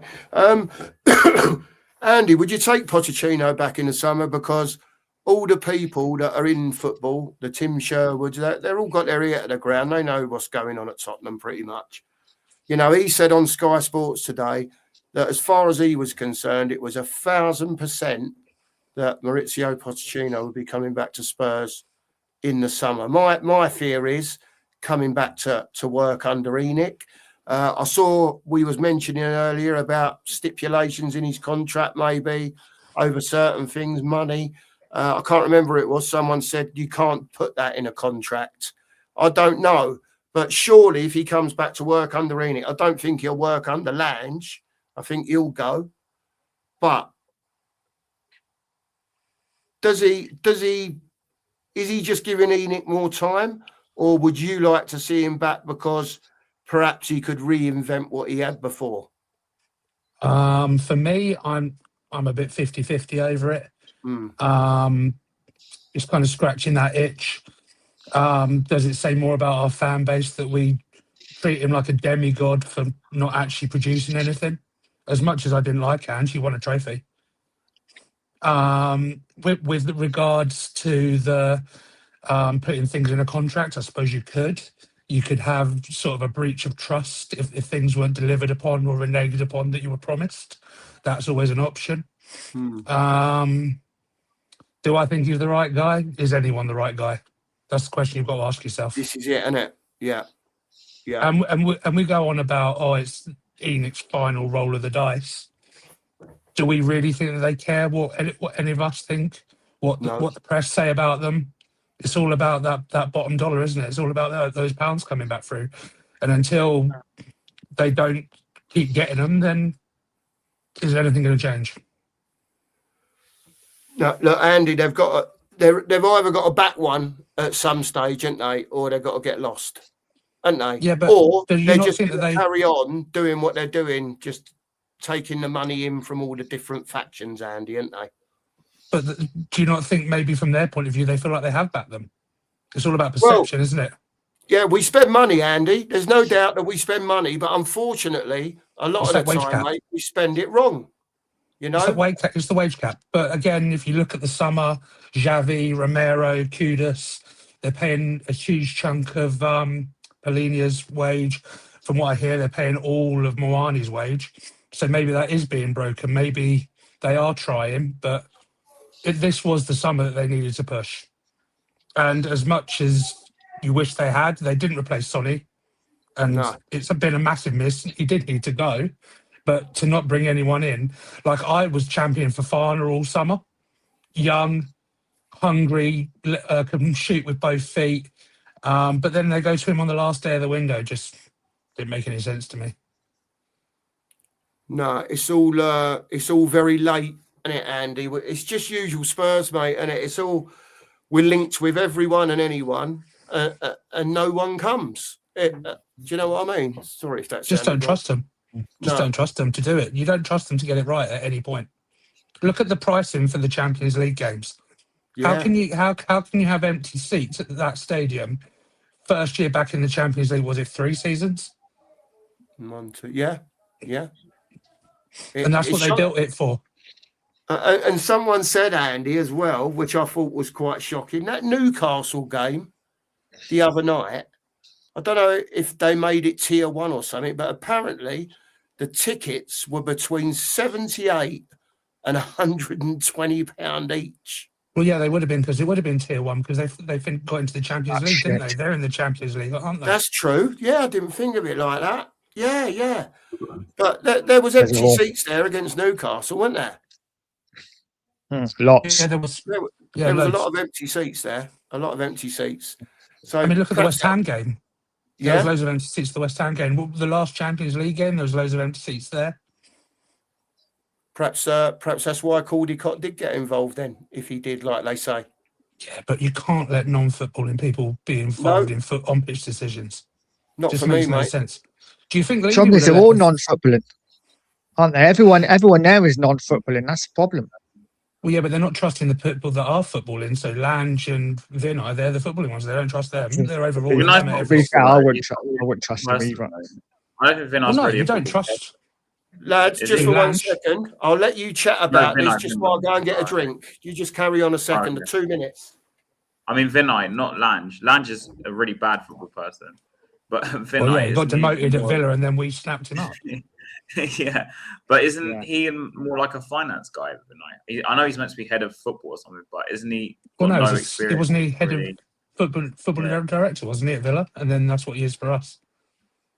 No, not Lange. Vinay. Oh, Vinay. Yeah. Well, wasn't he head Like of director of Arsenal. Sort of thing. yeah, talent acquisition at Arsenal, wasn't he? But I wouldn't consider him like a football like, I don't know. I don't really think he has any experience identifying players. If that's what you mean by football, is that what you mean by football person? Or Well, he's been involved in football. Yeah. But I think he's more of like a finance guy in terms of like. Well, he's like Levy. Yeah.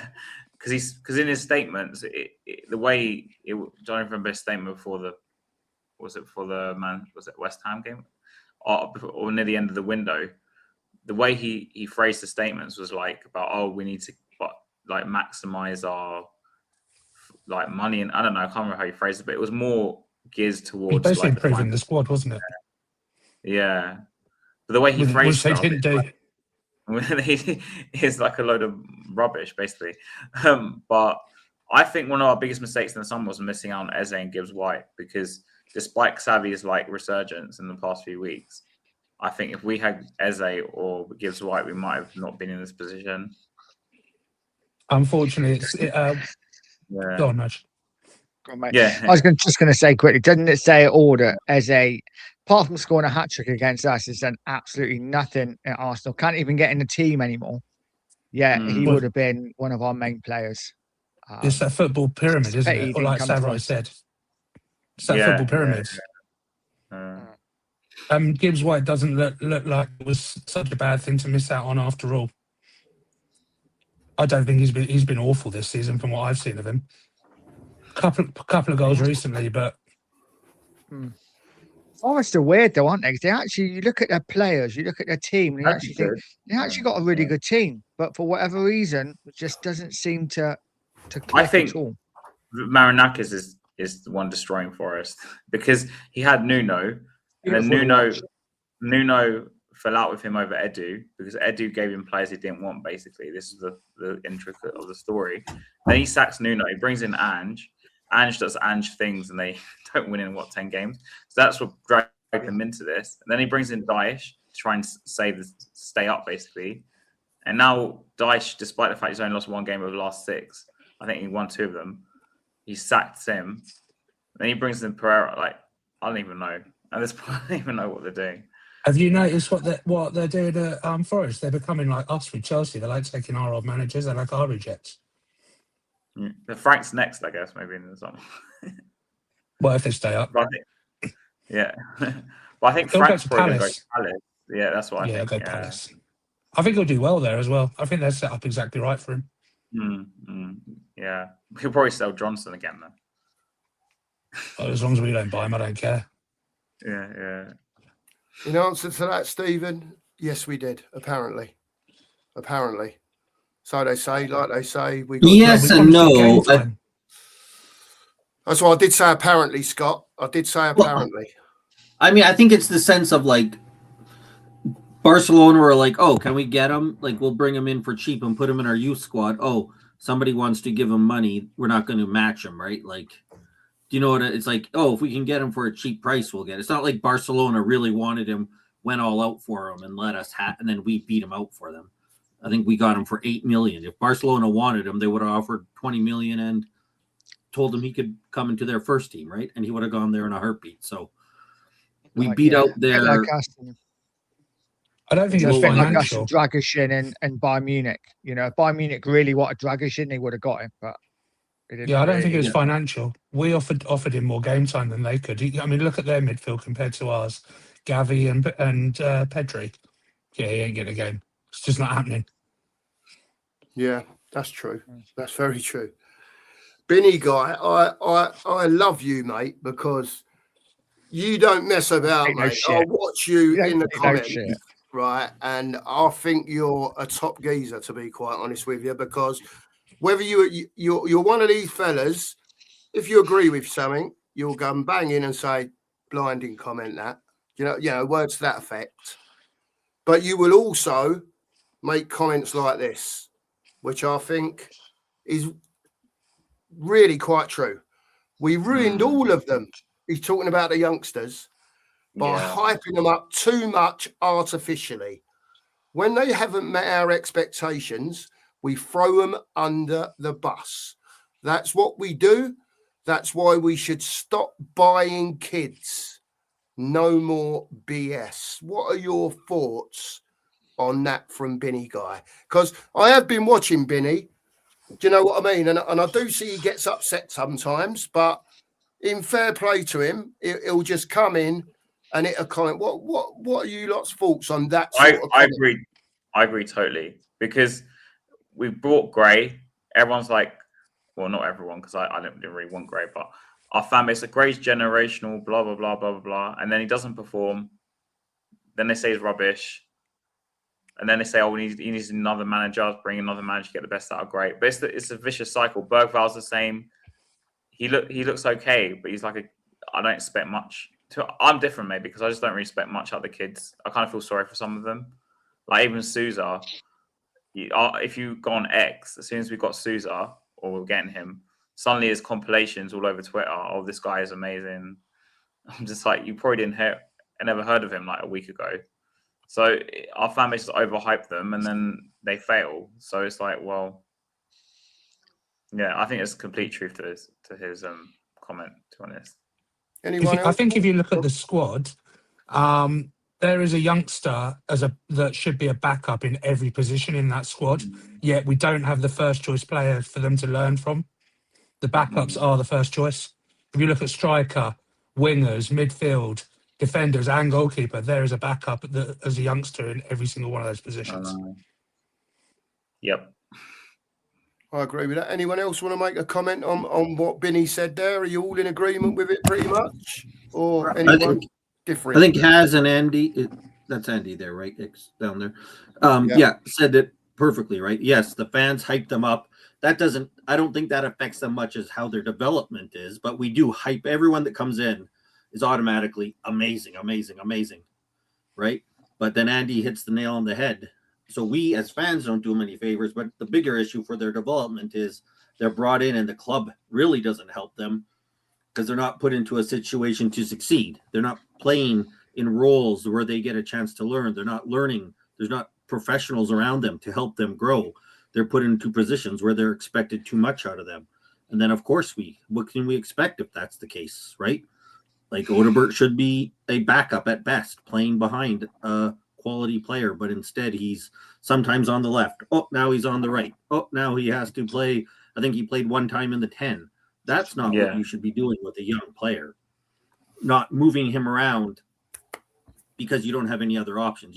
I don't think we want young players filling in because we have desperate needs. We want young players playing in a position so that they can develop, and that doesn't happen at our club at all. Yeah. Yeah, that's fair play, Scott. Fair play. For me, we've just got, I think Benny's hit the nail on the head. He made a second comment that I brought up there. Jesus Christ, why don't we just start buying quality?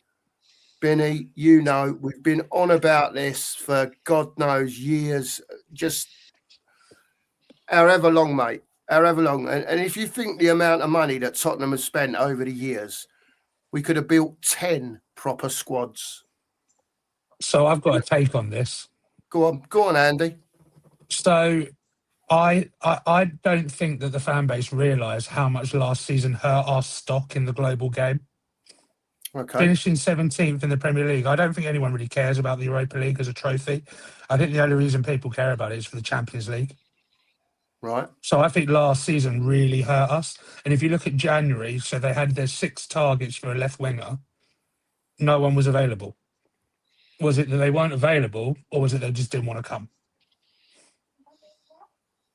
Absolutely, mate. I agree 100%. I agree 100%. I was saying all last season, and people were ignoring me when I was saying we cannot finish, we cannot scrap the league just to win the Europa League. 17th is unacceptable. We need to be finishing higher. And I was told that it was all about a trophy. We win a trophy and we will get the players in. And for me, if I'm a player and I look at a team and I see a team in 17th, I don't want to join them. I want to join a team that's got a chance of winning things. And yes, we won the Europa League, but when I'm bottle drip, Derby. I take the blame for that because I asked people to like, but is what we do here. I don't know. I just think, 17th was never any good for anybody. We cannot keep finishing this low in the table. Realistically, guys, if you're a player and you're looking at the Premier League table and you're thinking, oh, Tottenham want me. And they finished 17th, they finished 16th, or even a Brighton, they finished 9th, they finished 10th. You're more likely to join the Brighton, aren't you? Because they're finishing higher at the table than the Spurs are finishing bottom half every year. Problem Also, with like United. Okay. Sorry. You go, like because we have accumulated so many youngsters, right? Especially in like midfield. I speak to Mark about this a lot. In the situation we're in, this is the worst situation to have young players, I think, because I'm not saying that they don't have any men where they all have a weak mentality. I don't know. That's the question. Like when I look at, say, Spurs of old in the 90s and the 2000s, we weren't very good. But at least in those squads, we had a lot of experienced players. They might not have been the best, like Stefan Freund and Steven, Tarico and players like that. But like at least they had experience under their belt and they had experience playing for a long time in the Premier League. Like they weren't the best, but with the young players, you just don't know how they're going to react to this situation. And for their own development, someone faced them this last year in some smaller way with Gray, for example. But how they're going to react in this situation where they need to dig their heels in and perform, and they're like the first team players, like Tell, for example, he was here from last January, so he's been here almost 12 months, like officially. I know I'm including his loan, and he's barely played as well. But he might even be like a starter for us in the derby because we don't have many players. How's he gonna? Is he gonna suddenly be the player that's gonna save us from the drop? I don't know. It'd be interesting, mate. It is. Kevin here, this is almost a question.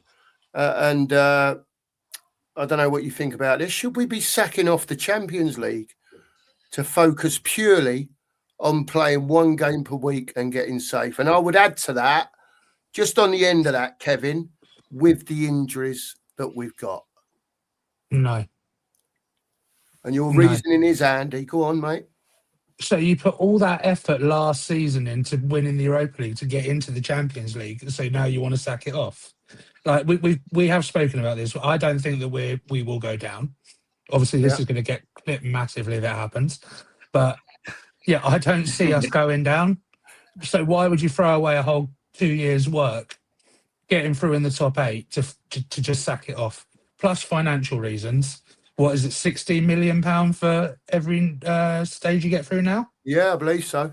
Yeah, it's a lot of money. It's money, isn't it? It's a lot. And Enoch don't don't worry, sack lads. money off. Don't worry, lads. We've got the parachute payments if it all goes tits up. Yeah. Of course we have. Yeah, of course we have. Parachute Oh, payment. yeah, now. And the Van de Ven money and the Romero money and Yeah. Oh, can you Sirius imagine the amount of and money all they'd the make if we players did that get leave. relegated? It'll be like a fire sale. Like, I reckon we do half a bill on player sales. Hey, listen, I mentioned that word earlier, fire sale, and I got shouted down by someone. They said to me, no, it'll never happen. They won't do it. And look, Serious Well, question. They're gonna do it. They're gonna do it. Serious question, right? Listen, we're not going down, right? But if we did, right, tell me who do you think would stay? Who do you think would stay at Spurs if we went down? Out of the players that we have. Archie Gray. There's one. Gray, Tell Kinsley. Odebert. 2, 3. Odebert, yeah. Odebert. Tell would stay. Kinski, Tell would be gone in a maybe if heartbeat. he our number I one. think Tell will be gone. Tell would be Tell gone in a will be gone. heartbeat. Tell will be But you gone. got I to just don't know remember, where he's going. you got to remember, it's not the players so much. It's the agents talking to the players, saying to them, "Don't worry, Don't lads. be in it. Yeah. If you go down, I'll make sure I've got you a club." Yeah, but You how know, many of those players have got a relegation clause in those contracts? And there's that as well. Would All of Spurs them, even yeah. do that? Because that's not really a thing that we've ever had to worry about in recent times. No. Anyway, we got up to 3. Is there any more? Madison mistakes. There Who's you going to go. buy him? 4. So he'd be our captain next season. Danso? Yeah. Danzo will 5. stay, I Probably reckon. Danzo will stay. Yeah. The Brazilian Souza. Possibly. Ben Davies. Get Mikey Moore back. Dave Yeah. West get in. Mikey Moore back. Mikey Moore Lancashire. back. 7, 8. Yeah, Lancashire and Scarlett up top. Player 4-4-2. There you go. 9, 10. Mikey Moore. Then we can Mikey buy. Moore. Back We to can playing. we can build our young side then, can't we? There you Yeah. go. Phillips will come back. That's what Poch is Bring it for. on. You just named 10, Yeah. and there's probably 2 or 3 more as well. A And would couple of Poch come back championship and manage? players and a few more youths. We'll be all right, wouldn't we? Would Poch manage in Championship? Seeing as he loves Spurs so much because he's twerking No. for us. Would he No. take over in the Championship? Can't Stop see it. playing. chance. Stop playing with If us, they so paid no. him, he gets it. He can get it. It's all The about- best yeah. chance to win a trophy, Could win right? could win a trophy. Yeah. Yeah. Playoff trophy. He screwed that up somehow. On a Yeah, different got a one. Poch came back and took us out of the championship. He'd be set for 10 years. Be a He god. could finish off his career here. Yeah. Wins the Yeah. Maybe that's the championship, plan. trophy, parade. There you go. He'd save What a us. great comment this is as well, Right. by the way. I've been pushing for this. Yang. Oh, we've got some players there. Takai and Yang. Good list, Colin. Yeah. Flying. What Yeah. happens to Vuskovic? That's the question. He wants to Oh, he'd stay, come back, yeah. doesn't he? Yeah, he wants to stay in Germany. Yeah. Because his brother comes back from his suspension next year and he wants to play for Hamburg with his brother. Well, my answer to that would be, Tough luck, you're lad. a Tottenham player, by the way, kid. And, I'm sorry, but you got to come back. And that's the end of it. Yeah. You've got to come back. If they need him that much, and I'm not saying we should need him that much. He's a 17, 8, whatever he is, year-old kid. And I've got no doubt he's got lots of talent. We've all seen it on display with Hamburg. Still got a lot to learn. But, if you're good enough, you're old enough. And you never know till you put them out on the pitch. It's just an old saying we had back in the day. I don't know if it applies so much anymore. But the one you who's know, had the best development this season, though, has got to be Mikey Moore. Playing up in Scotland, I reckon he's taken a beating this season. I reckon he's going to come Yeah. back. Mm. I A think lot he's going to show the stronger. most growth. Yeah. Yeah. Was he Yeah, still I only agree. 18? Say that again, Andy. So, Is he yeah. only still 18, isn't he? I believe so. Yeah. Believe he is Yeah. 18. Yeah. He seems to be doing all right up there, doesn't he? Don't get me wrong. He's not pulling up massive trees or anything, but he's getting mentioned regular, isn't he? And he seems to be getting a few more minutes now as well. Like It's Andy men's said, though, football, innit? he's getting whacked a lot, you know, and he's standing up to it. So long term, it'll do him good, I think. Being out there. Yeah, What do absolutely. we think of the Ange interview? Have you done Yeah, that? there's another talking point. I did have that on my list, Andy, but you've beat me to it. You've beat me to it. Go on, I'll let because I've said what I thought about it. Scott has. Andy, tell me what you thought about it. Whoever Well, wants to go. I think a lot of it was him kind of making himself look better because the way he obviously mentioned the winning the trophy. But in some ways, he kind of says what every other manager says when they leave Spurs, but in just more open words. Like he name dropped certain players he wanted, like name drop them, which is quite interesting. Yeah. And I know some of them were true because Neto, he loved Neto. Like Angel's like obsessed with Neto. So he did make a very good point. So he brought 3 teenagers into Lanky. And I had to do what I had to do with what I had. But yeah, there's a lot of truth to it, but I do think some of it was a bit of vanity project, to be honest. Trying to make himself look a bit better, because I mean he did win the trophy, so Well, he seemed to blame everyone else except himself, didn't he? yeah. Let's be fair. He blamed everyone, but he was the Messiah because he won the Europa League. But at the end of the day, for me, finishing 17th, whether you decided to sack the league off or not, do you know what I mean? It's that. Look, the league's your bread and butter at the end of the day. We all want to win trophies, right? And I get that. You know, I want to win the FA Cup and the Carling Cup and whatever, the Europa League and the Champions League. But at the end of the day, you know, as long as it's been since Tottenham have won a league, 1961, by the way, before I was born and before I think all of us were born, right? Tottenham have not competed on a not a regular's the wrong word, but you know, we had the Poch times where we had a couple of 3 years where we was up there. We had back in the 80s when Archibald and Crooks and all that, you know, were flying in all the cups. We was talking about it the other day. I think we was third in the league, 4 games in hand, and still couldn't win the league. And it all caught up with us because the squad weren't big enough. Do you know what I mean? At the time, and we didn't get over the line. But, you know, I think we're miles away from winning the league. Don't get me wrong, if we ever can get there again. But somewhere along the line, the process has to start. You know, we can't, for me, we can't get relegated.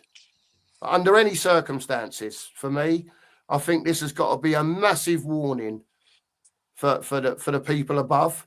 That even if they're not going to invest big, they've got to invest more, and they've got to invest in better players and better scouting networks and better directors of football, in this club to get better players in than what we've got at the moment. Because, you know, I've said to all you, like, I just see this in the standard of player that's been bought.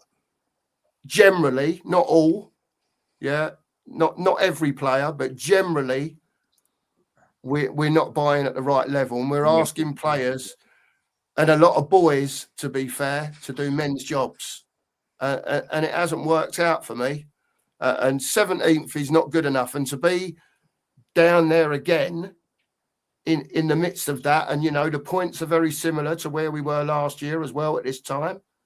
It tells you that fundamentally something is wrong with this football club. You know, we all know, you know, we can point the finger at them up there, but the players, the managers, the scouts, everyone, the tea lady, Doris, whatever her name is, she's putting too much sugar in the tea. Doris. Or not enough. Don't pick on Doris. You know, Just been there donkey's She's years. hot. Can't pick on Doris. poor old Doris. We're even having a go at Doris, or I am anyway. She's MILF. Poor old girl. But you God know what I knows. mean. You know what I mean, lads. Something's got to change, isn't it? Yeah. Let's have an opinion, an overall opinion, and we'll wrap the show up a little bit. Go on, away you go, lads. Where do we go? I know what the ultimate plan is, to stay up, but for a team that's finished as low as we are, and the expectations that we had for this year, I know a lot of you lads said, you know, I know I said, if we can get to 8th and get a Conference League spot, I think that's a good season. Now we're nowhere near that, right? So not so much what's Tudor got to do, but what has the club got to do generally to start pushing us back up in the right direction? Go on, Az. We need to have a flipping plan, because there's no plan. Like, you know, for example, say in 5 years we want to be in the Champions League spot, as an example, and say year 1, try and get back into the top 10. Year 2, top 8. I don't know. Year 3, yes, top 6. As an example, because the problem we have now is our stock has fallen so much that it might even take years for us to get back into the top 6. I think, because the squad building has hurt us so much in general, with like an overloaded youngsters. We need to start cutting them, like Sarr, Tell. Assuming we stay up, by the way, Sarr, Tell. But one of Gray probably needs to go out of Bergvall as well. Like, you know, we need to cut the amount of youngsters, bring some first team players to try and let at least the youngsters learn of someone. Like Andy said earlier, that we're using kids who should be backups as first teamers. Like, we need to start from there, and especially the middle of the pitch. Like, we have such a big problem in the midfield with what players we've got, and then just have some progress, I guess. And this season, unfortunately, because it's not worked out with Frank. I mean, I don't think it was backed anyway that much in the past 2 windows, regardless. Like, he got back somewhat, but not enough. And obviously the players didn't respond to him, and we should have cut ties with him. Most people agree after West Ham. Some people will say even before that, because Paratici really wanted them to go. But clearly the people at Spurs who are meant to be the leaders are just not decisive enough. So Lange has to go because he's just useless anyway, and get someone that's capable of doing his job. And the problem is that we went from a chairman or football, whoever was in charge, let's say Levy, who was micromanaging people. So he would not let them do their jobs like completely. He was almost too on hands with them. And the problem with Vinay, what I've noticed is he's very like laissez-faire. So he's kind of let them all to their own devices without no direction. So he's gone like the opposite. So really we need someone to come in and say, you're doing this job and this is your aim. Like, this is your aim. You need to do this season and this next season. So we need to have some sort of progress route. But the club are never transparent with us. So they might put out these statements like Vinay did, saying we want to compete in all competitions. That's a very vague statement. It's not saying, you know, in year 1 we go here, in year 2 we go here. Like, there's no transparency from the club, and the leadership is just not there. That's what we need. We badly need some form of leadership at the club, like someone to actually do it. So, anyone else? I'll just say for this year, what's concerning is we've seen this coming for multiple seasons, and we've seen this coming all season long, right? This isn't like, holy smokes, what a surprise. We've been worried about this since at least December. What are we going to do? And the club has done nothing to fix it at all. Either macro in terms of, as Haz was saying, putting that plan in so this didn't happen, or in the short term. What have we done this season to stop ourselves from being in a relegation battle? I like Conor Gallagher. I think he's a decent player. He doesn't stop us from getting relegated, right? We know we needed massive help up front, and we did nothing to address that issue. So the club constantly doesn't do anything to fix the issues. So now we're left.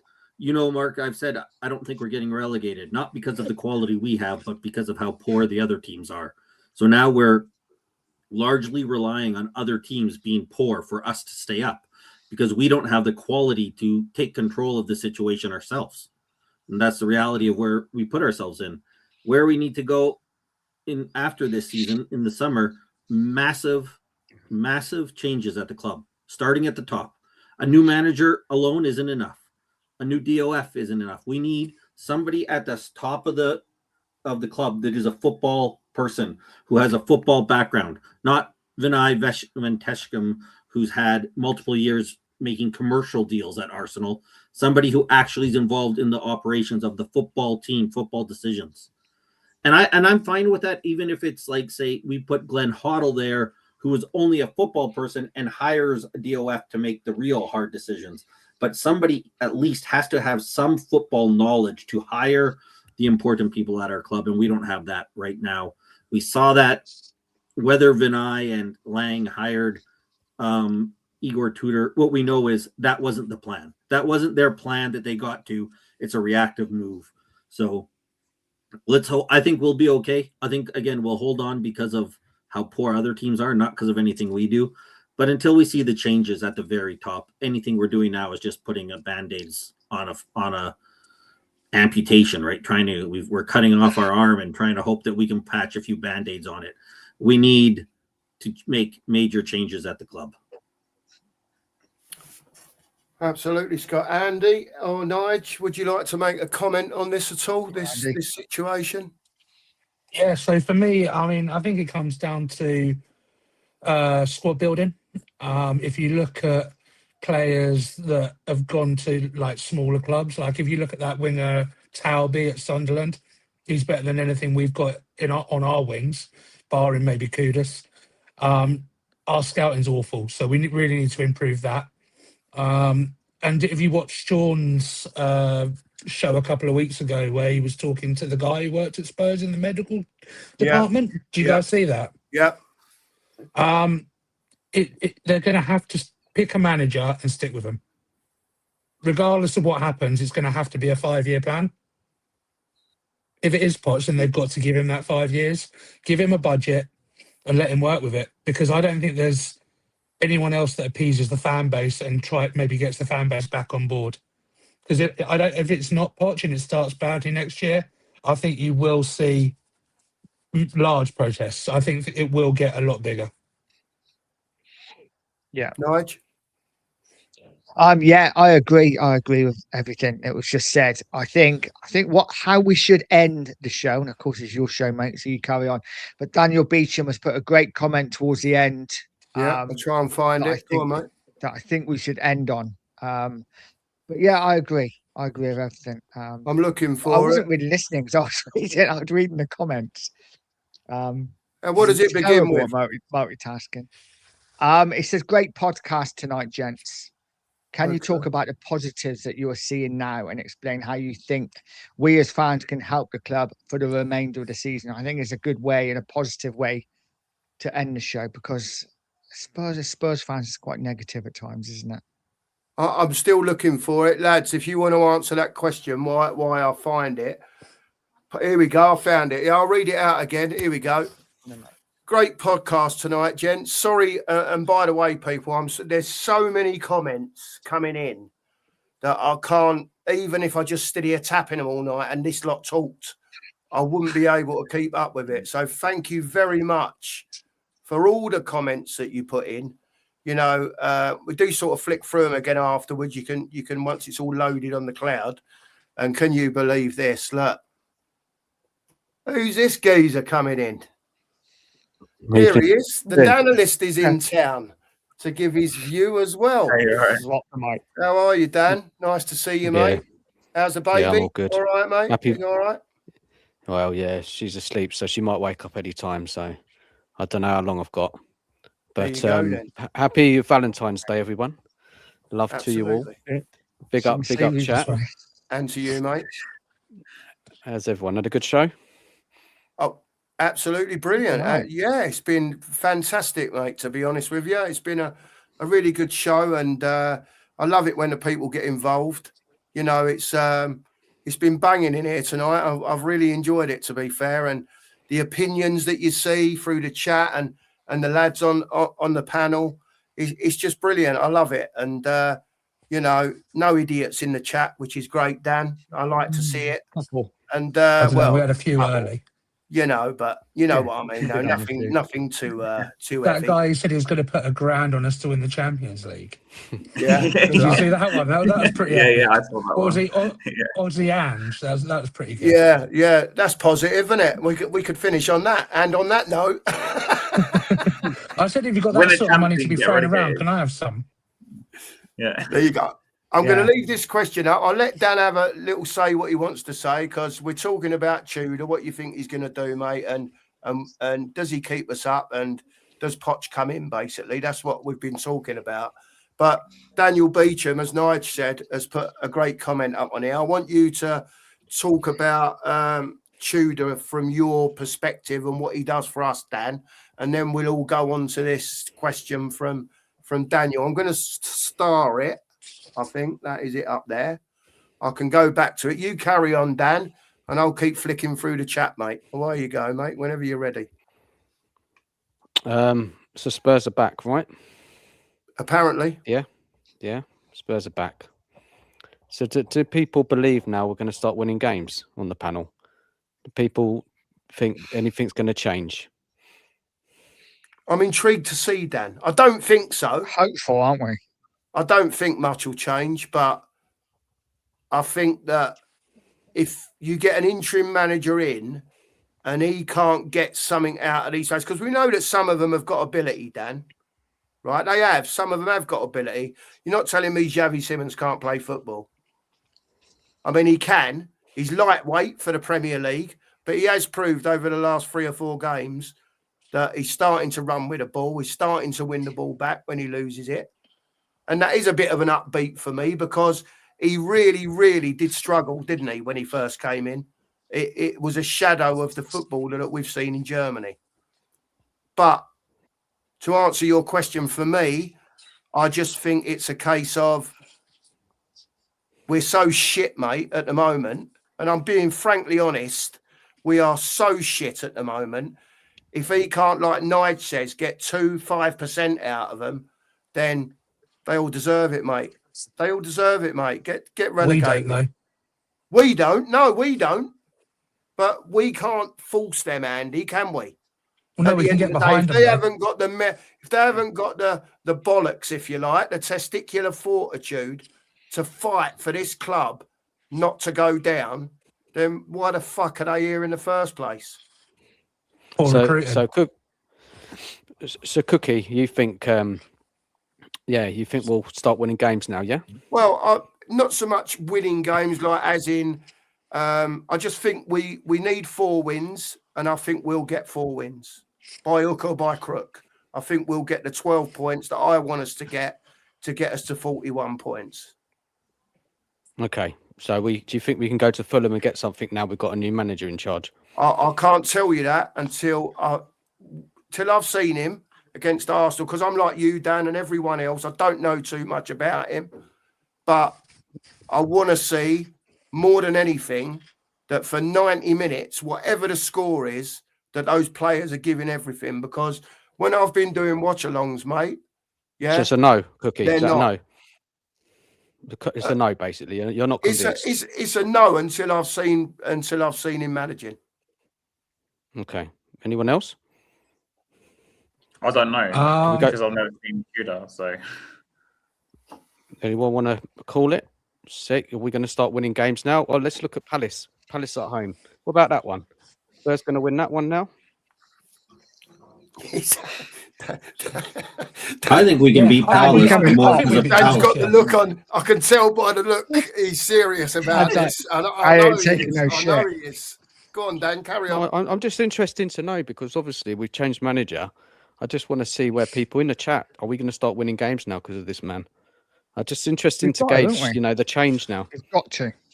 We've got to start winning. Scott's saying no, nothing's going to change. I don't think it's any different. I don't think it's made us any better or worse. I don't think it changed anything. Like, it changed. I don't think it doesn't make me feel. If anything, I think I'm a little more worried about relegation now than I was before. Really? See, I'm Isn't not. this why we made the change, though? Isn't this why we made the change to win games, right? So sure, but I don't think that just making the change automatically means that we can start winning, right? We've seen other clubs in the Premier League. Like Wolves made the change; they lost 10 in a row. Forest made the change to Ange; they didn't win in 8 games. When Nuno first came in, West Ham didn't move up the table, right? But isn't it about the level of coach that we've brought in compared to those clubs? He's managed at Juventus.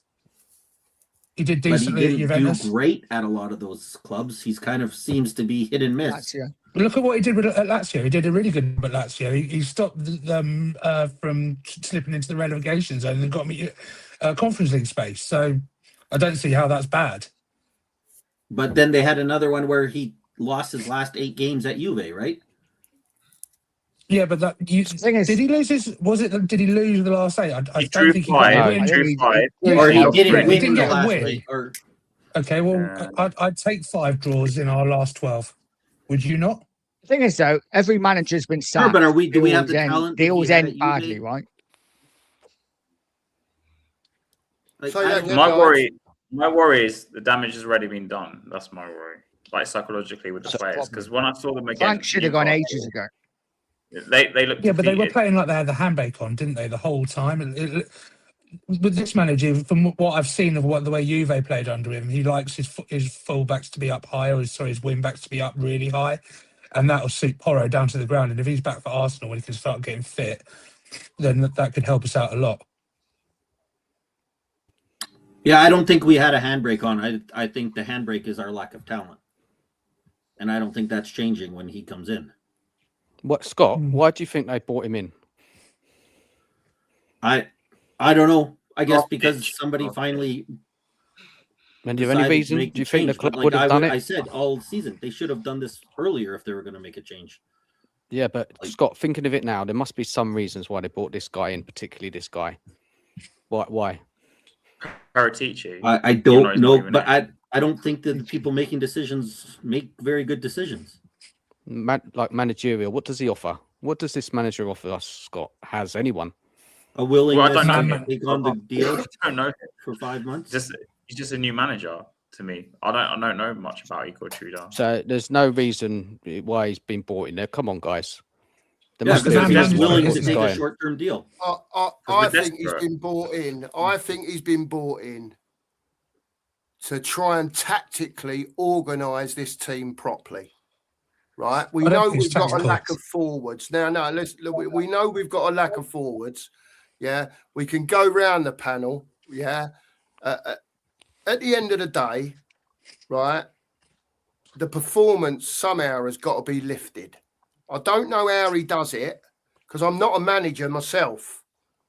Right, I've been involved with football. I've seen what managers do in their own different ways to lift players.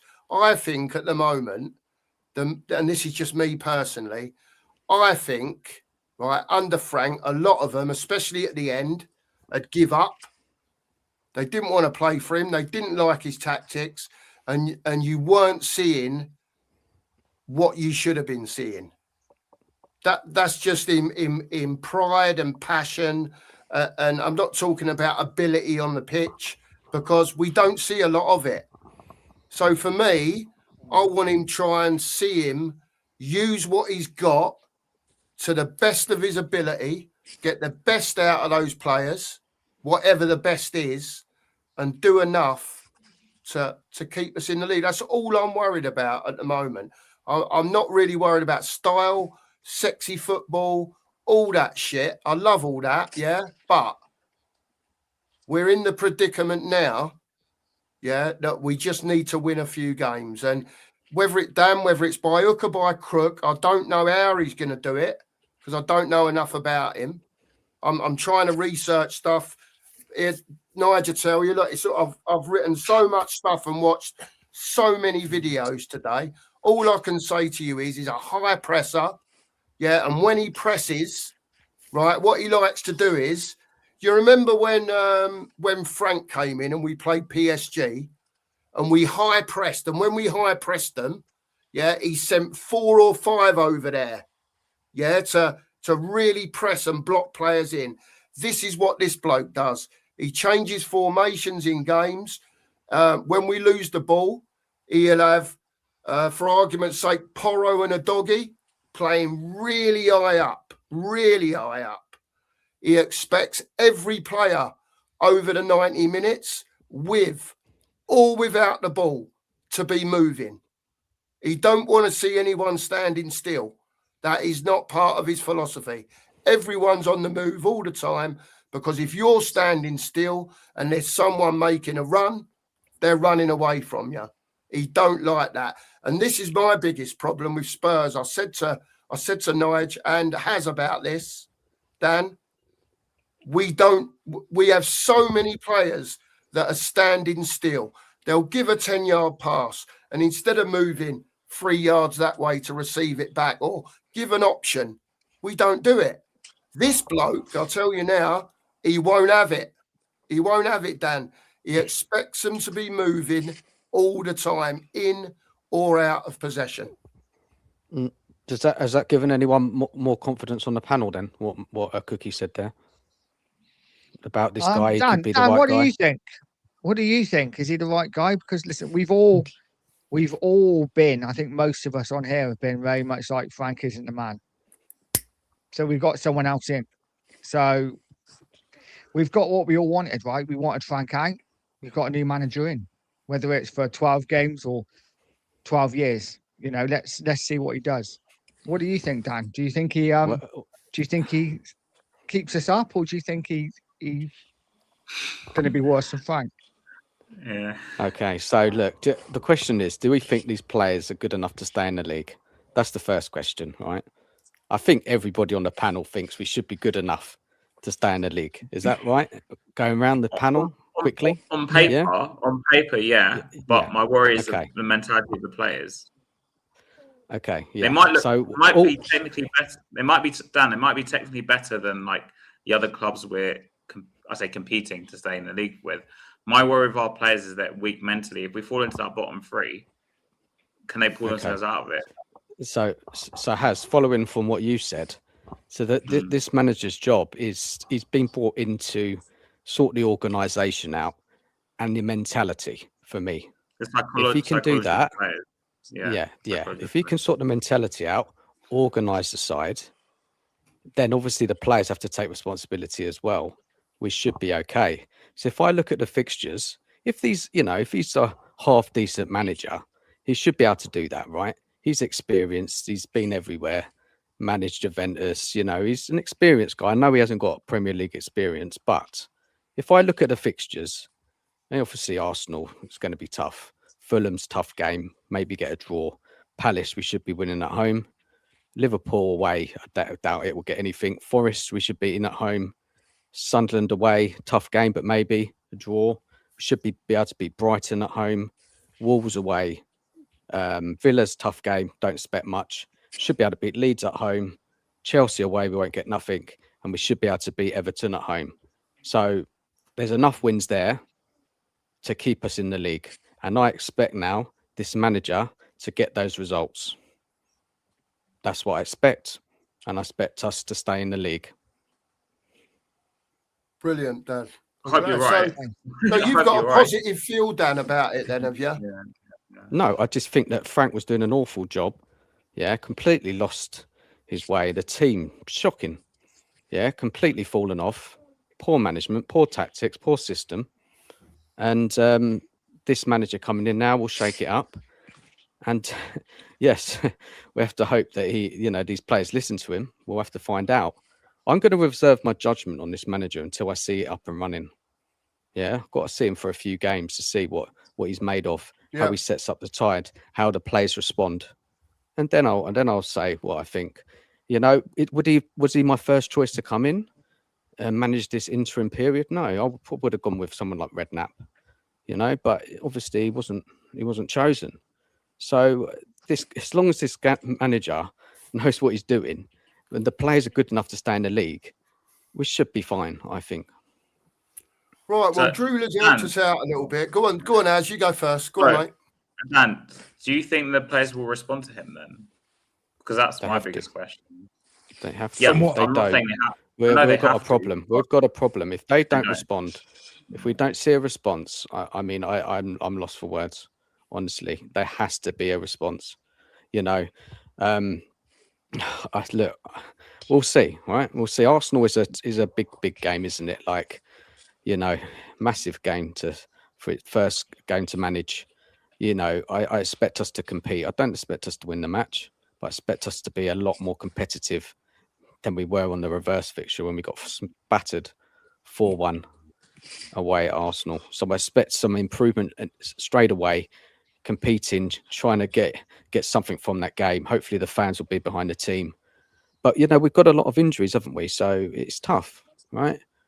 Especially playing Arsenal, they're a good side. So, I don't expect him to come in and win that game. But what I do expect is see something on the pitch, something, what they've been working on all week. We can start to see a new system, trying to see what the manager's trying to do, see passion from the players, which we haven't seen enough this season. So things like that, they can do that, in that game. And then we move that forward onto the next game away to Fulham. From what I've read, he's a real disciplinarian and he doesn't take shit from players. He really won't stand for any of the bullshit. Like, if he was in charge, Romero would have been stripped of that captaincy. He wouldn't be allowed to be coming out in the media and saying stuff like that. And that's where I don't think Frank had the experience to manage a club of our size. Because you don't get that at Brentford. You don't get the players coming out and talking like that in the media. One, because are the media really that bothered about what the captain of Brentford's got to say? Probably not. And two, they won't be in that sort of situation. Fair comment. Yep. Fair comment, Nat. I've just brought this up because no doubt Drew has researched this for us just to give us a bit more information. I will get to the point, Drew, where I can store all this down the bottom here, click on it, and it all comes up. It'll probably be about a year's time, but I will get there in the end. Drew said records at clubs. Udinese, he helped steady them, and they avoided relegation. Hellas Verona, not a relegation battle, but he massively improved them, and they finished top half. He then went to Marseille, again, not survival related, but he delivered a strong league finish. And in Lazio 2024, short spell with mixed results. So that's quite interesting because he looks like he's the type of manager that don't stay too long. I know he's had, I think it's 9, so either 10 clubs in 9 years or 9 clubs in 10 years. Yeah. And his longest spell was, I think, 75 games in his first managerial job at Hajduk Split. He has fell out with boards before over when he's been in full-time employment. I can't remember which club it was. He fell out with one of the boards over the transfers. Was it Lazio? Yeah. So he has got a bit of, but I don't think he's here long enough for that. I think he's got. Doesn't matter, does it? It don't matter at the end of the day. Doesn't matter. He's not here for that. He's just here to save us. So I wanted to go full time. Say that again. Do you reckon he'd be interested in it full time? Do you reckon the board would actually look at it if he does well? What if we win 8 in 12? What if we win 8 in the next 12? Unlikely, but what if we did? And on the opposite scale, this. I was thinking the same thing. 9 and 7. The same thing as well. They can't make another change, surely. So what happens if that did happen? Let's say, for argument's sake, not necessarily 5 losses, no, but he gets a couple of draws in them 5 games. Where are you with it then? Is it like, oh shit? I don't think this is on this manager. This has been years of poor recruitment and shit. Basically, we've been Nige, answer the question. Nige, answer the question, man. He wants an answer. I think everybody needs to answer that question. There you go. Go back to that question. What? Answer the question. No, I don't think it's. Would he get sacked if we lost our first 5 games? Well, what are you expecting? It doesn't matter, does it? It doesn't matter who's in charge now. For me, it doesn't matter. They could have nobody in charge. It's up to, surely we can, as a club, pull together enough quality to win 3 or 4 games to the end of the season. You could have those 5 games. Those next 5 games. Any of us could manage the sides for the next 5 games, next 12 games. For me, it doesn't matter who's in charge now. He's been brought in just to get us over the line. It could have been anyone. For me, it took them so long to replace Frank. Do we think that? How long will it take them to replace this guy? Did it take them so long? It took. Was that? 24 hours. They were linked, He didn't they were take linked that. with It's 24 Marco hours. What do you Rose. mean? Marco How long Rose? should Frank have been sacked? When should Frank have been sacked? Yeah, but he wasn't how many sacked. That's the games difference, ago? isn't it? Yeah, but he What's that? wasn't. He wasn't sacked though, was he? What? Frank wasn't sacked? Yeah, but you said he should have been sacked so many games ago, but he wasn't. That's what I mean. So they took. How long did it take them to make the decision to sack Frank? But it wasn't. Yeah. It was the owners that made that decision. It wasn't the people who were in charge of the football. That's It the wasn't problem. Vinay Land. It wasn't Vinay So Land. why no, would it to be lose. different this time? I get what Scott's Because it's saying. 12 Scott's saying if we games. lost 5, it'd probably take us to the 10th game for us to sack him. That- Two games. Yeah. Three They haven't games left. shown yeah. that they're going to react quickly. That's my issue. But we're a He's got a reactive point. club. We don't act quickly. We're reactive. We've never acted quickly. So I don't know why you're expecting them to act quickly now. I'm not. That's what I'm saying. I don't think they would sack him if we lost the first 5 games because they don't do anything like that. That's not what they do. No, I Look, don't Probably think here it's for the Guys. anyway. course, isn't he? He's Guys. probably here for the course. He's given a job. He's probably on Yeah, a he's big got 12 bonus. games. Guys, honestly, 5 games. The next 5 games. What games are we winning? Everybody, are you expecting wins in them first 5 games, please? I Everybody, expect say. Because we so. beat Palace at home. I expect us Palace to beat game, yeah. Palace, We should beat Palace Right. on paper. and I do as well. I do expect. Forest at Listen, home. Palace are in free fall, You aren't should they? beat Forest. Palace Beat and Forest. Our home games, you'd expect us. I know we're terrible. 2 at home, wins. but you'd expect 2 us to wins, win yeah? our home games. He's got to get 2 wins Draw- out of the draw first for 5. them. Maybe draw for Ideally. them. 2 wins and a draw Yeah. would be great. Okay. Yeah, I'd take that. 2 wins and a draw in the first 5. I would take that. To be fair, would But- anyone not take that? 7 points in the first 5 games. Yeah, Take a win I'll and take 2 that. draws right now. You'd have I'd to take I'd it. Yeah, take that all look. Yeah. day. What's to the be record honest. in the last 12 for Frank? Or was it two draws and 2 wins? 2 One wins win in and 17, wasn't it? 17, yeah. Yeah. 2 wins in 17 games. It's 1 win in 11 or something. And If we this haven't won at manager home since when? August in the league. one win since August. Honestly, one home win. Burnley, guys, was if it we Burnley? don't, if this manager can't win those 2 games out of those first 5, we're in trouble. Honestly, We're massive definitely trouble. going to go down. Agreed. Probably going to go down. Agreed. We can't change again, though, Dan, can we? If we don't, if we have that bad a run, we can't change again. You watch Depends them. on. Listen, it depends on the performances as well, doesn't it? It's how the team are true, playing. Yeah, what it looks like. Are we, creating chances, defending better? All things like this. We'll see in the first 5 games, won't we? Who are we changing to in 5 games? Like, who's going to say, "Oh, we just brought in Igor Tudor, you gave him 5 games and then sacked him"? Yeah, let me sign up for that one. Like, Mason. Right, Mason. Yeah, I was going to say it's a Mason jobby all day long, mate. Mason is finally just waiting in the wings to come in.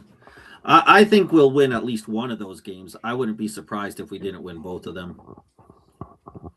I think we should Stop. beat Palace and Forest at home, but we've seen for so many years we should do stuff and we don't do it. Like, Scott, I've got a question for you. Are you backing Tudor, or are you really just looking for that manager bounce? I've said all along, Dan, that I think we're going to stay up because of the other teams being poor. So that's what I'm kind of staying there. I don't know enough about him I don't see much about him that I'm excited about, but I also don't think like he's terrible. I know that's kind of it's not fun to have it's like sitting on the fence, but like if we would have brought in Mason, I would have been upset because I've seen how poor he is. It's just a If we short would have term brought fix, this in guy. Short Harry term, isn't Potter it? Just finally the end of the is the season. best. That's all it is. What's that? Short term.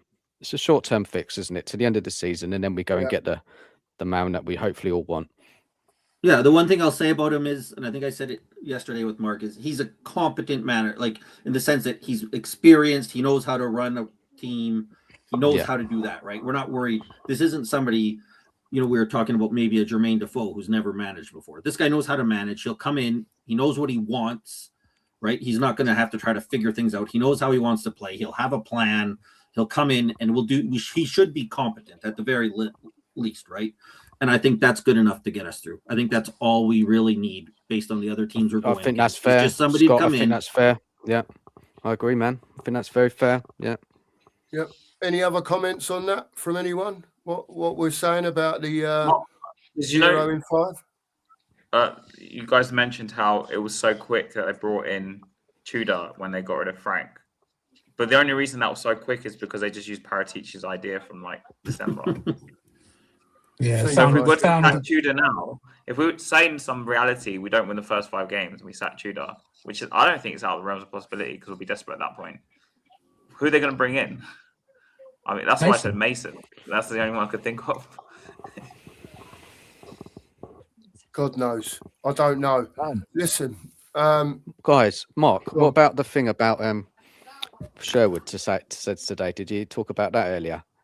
It's a lose. yeah, lose. What was that? 1,000% about Pochettino and all that. All that. No, type no, of thing. Sherwood. What he said about the Tudor, Doomed he to can't fail, win. didn't he? Doomed to Yeah. fail, didn't he? What did you think I of that? watched the interview. Yeah. What do Well, you think about that? I must have missed the Tudor bit because I was listening when he was talking about Pochettino. So if anyone's heard the Tudor bit, by all means make a comment because I must have turned it on and it was halfway through. So pass. Has anyone else seen it? No? Go on, Dan. Tell us then. So yeah, he says this manager can't win either way. If he keeps them up, he'll lose. If he doesn't keep them up, he'll lose. It doesn't make sense. Is he a little Thing bit is, annoyed that because he didn't get the job himself? Why Yeah, is he? 100%.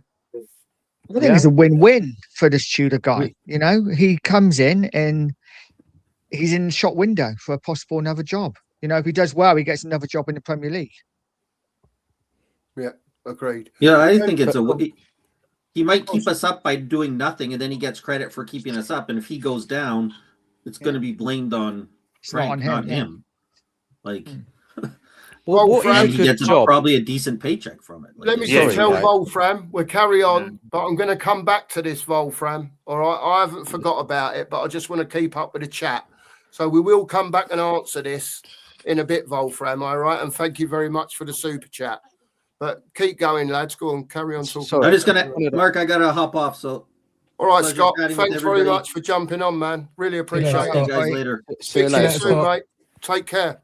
Take care, man. What I wanted to say, guys, is say if he does well, this manager, would you want him to start the season next year? And what are kind of the conditions on that? What does he have to do to prove to you guys on the panel and in the chat that he's good enough to manage Tottenham Hotspur long term? What sort of kind of points or wins for you to? Because obviously it could be a possibility if he does fantastically well, gets us up that league, wins a lot of games, he could be under consideration. So just go around the panel with people in the chat. What is that? What does he have to prove to get the job next season? It would have to be the 8 wins Cool. out of 12 thing, 8 wins out of 13, like win at least half the amount of games, I guess. And would you still keep him then, Has? Would you be happy with that if he started next season? Or would you want to look at someone like Pochettino or De Zerbi? On a personal level, I can't answer the question because like I'm not seeing Tudor's teams, right? But if it's saying everything goes smoothly and I like his football or I like his tactics or the way he manages the players, then yeah. But for the good of the club, I think we need to just bring back Poch. Okay. So I don't want Poch, so you know, but for the good of the club, we just need to bring him back just to get this over and done with because I'm just like, it's like, yeah. For me, this geezer, this Tudor, he don't give me the vibe that he would be a long-term fix for Spurs. The bloke that you employ for 5 years. This board, we've already seen that in other clubs that he's fell out with boards over transfer budgets. So you know what this club's like at the end of the day. So that could be an head banger, Dan, later on, to be honest with you, if he stayed. For me, But it's Mark, a no. He's here to Cookie. do a job for 12 games, do the job, go on your merry way, take your bonus, and we move on from there. That's just me personally. You know, if he done well and the club decided, you know what, we're going to employ him, for argument's sake, 12 games, he won 8 of them. Yeah. As I say, the football don't really matter at the moment. I just want to get the points. But for example, if he took off, you know, won 7 or 8 games, drew a couple, only lost 2 or 3. Why not? Why If he not? beats Arsenal with some miracle, if he beats Arsenal, then I think our fan base will probably want him to stay. Well, That's they how probably want a statue of him reactionary- outside the station, outside the That's how ground. reactionary our fan base is. They'll probably forget about Poch for at least a couple of evenings. Yeah, that's true. True. Evening, Dave. How are you, mate? All good, my friend. You good? You all right, No. boys? Have you been out with the missus Yeah. this evening by any chance, Dave? Unfortunately, no. I've been at work. Oh, I thought you'd been out for a little meal or I was something. going to and say, unfortunately, yes. Nah, I finished work, brought us both home a cheeky little Macca's, and there you go. That's it. It's done. Go on then, Dave. Yeah. Talk to us, mate. How are you feeling? Oh, it's a bit like a mercenary situation, and it's like they've called him in. He's picked up the phone. He's named his price to get us out of trouble. Thanks for coming. Thanks for going. I think that's literally all he's been brought in to do is just to get us out of this little relegation battle we're stuck in at the moment. I personally think Poch is already put in place. Very convenient. All the talk about him coming back, all the bookies putting him favourites. And then all of a sudden, bang, he pops up having dinner in a fancy restaurant in London, doesn't it? Do you know what I mean? That could have been anything, but I don't know. I think Poch is going to be back in the summer. And I said this on Dan's Hotspur Hood show last night. I said, Dan, he'll be gone. Poch will be gone in under a year anyway, because he won't be backed. He'll make excuse after excuse. Oh, but there was a World Cup on the summer. We couldn't get our players in that we wanted in time. And these players we've got now, current crop of players, will just throw Poch under the bus like they've done with Frank, like they've done with Conte, like they've done with Mourinho. And it's just going to be a constant vicious circle until we get new owners in, which ain't going to happen. Because it's a walking cash cow for them, isn't it? So yeah, I don't know. There was talks about Sherwood, Redknapp, like a little mini co-op going on there, coming back to help us out, but that was never going to happen. I think Redknapp, as much as I love him back, because I think his man management skills are very, very top tier, and he could get possibly a tune out of these players. But I think football is like past him a bit, isn't it? Do you know what I mean? It's like he hasn't been in the game for, was it 13, 14 years? He's been out of action managing, something like that. Yeah. So someone hands him an iPad from Sports Science, and he'll go Sports Science. What the fuck is that? Do you know what I mean? Just get me a bit of pen and paper. Do you know, I think he's a bit out of touch with it. But Sherwood, I think he could have got us out of trouble. If you look at his win percentage when he was with us beforehand, yeah, he actually had a higher win percentage than a lot of our recent managers, isn't he? So, but I don't know. Tudor, it just seems like a mercenary thing to me. They've called him. He's told them their price. They've told him exactly what they want, and he's agreed to it. That's my opinion on that one. Is he going to save us, mate? Though, do you reckon? Do you think he'll keep us up? No, I don't think our players have got. Ooh. I don't think the players have got the mentality, or this is the most important thing. These players we've got now have never been in a relegation battle, never, and I don't think they'll know how to handle it loss after loss after loss, crowd getting on their backs and stuff like that. I think that, to be honest with you, lads, I think our players are too soft. There's no backbone in that team whatsoever. They're spineless, a lot of them. I think they're overpaid, spoiled, little mollycoddled little brats. They've got 5-star stadium, they've got 5-star training ground facilities. Why are you suddenly speaking like this, mate? What's the change? Are you upset over the manager? See you that later, we guys. hired? Have a good one. Yeah, I've just got it, Andy. Take care, buddy. I'll speak to you soon, mate. Okay, Take mate. care. Thanks, Andy. See you later, mate. Why are you suddenly saying this? Is it because you're upset over the manager we hired? Because I don't think you were speaking like this earlier in the season. No, it's because I'm saying if you look back over the last 4 or 5 years, we've gone through Conte, an elite manager, Mourinho, one of the best to ever do it. Ange Big Ange, now Frank. 4 managers in 5 years? All of them have gone, but the players have stayed. Different managers, same players. I just don't think, and also as well, the one thing I forgot to mention, our injury list is ridiculous. Yeah, it is. Yeah.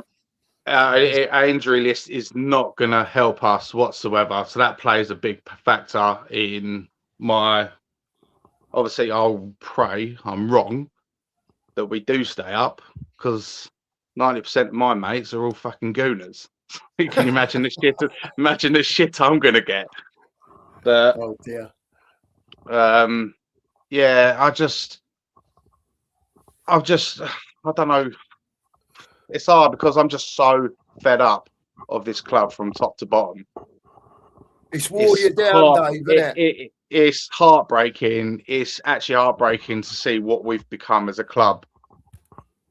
Players fucking starting rows with fans and stuff like that because the fans, they have a right to boo you.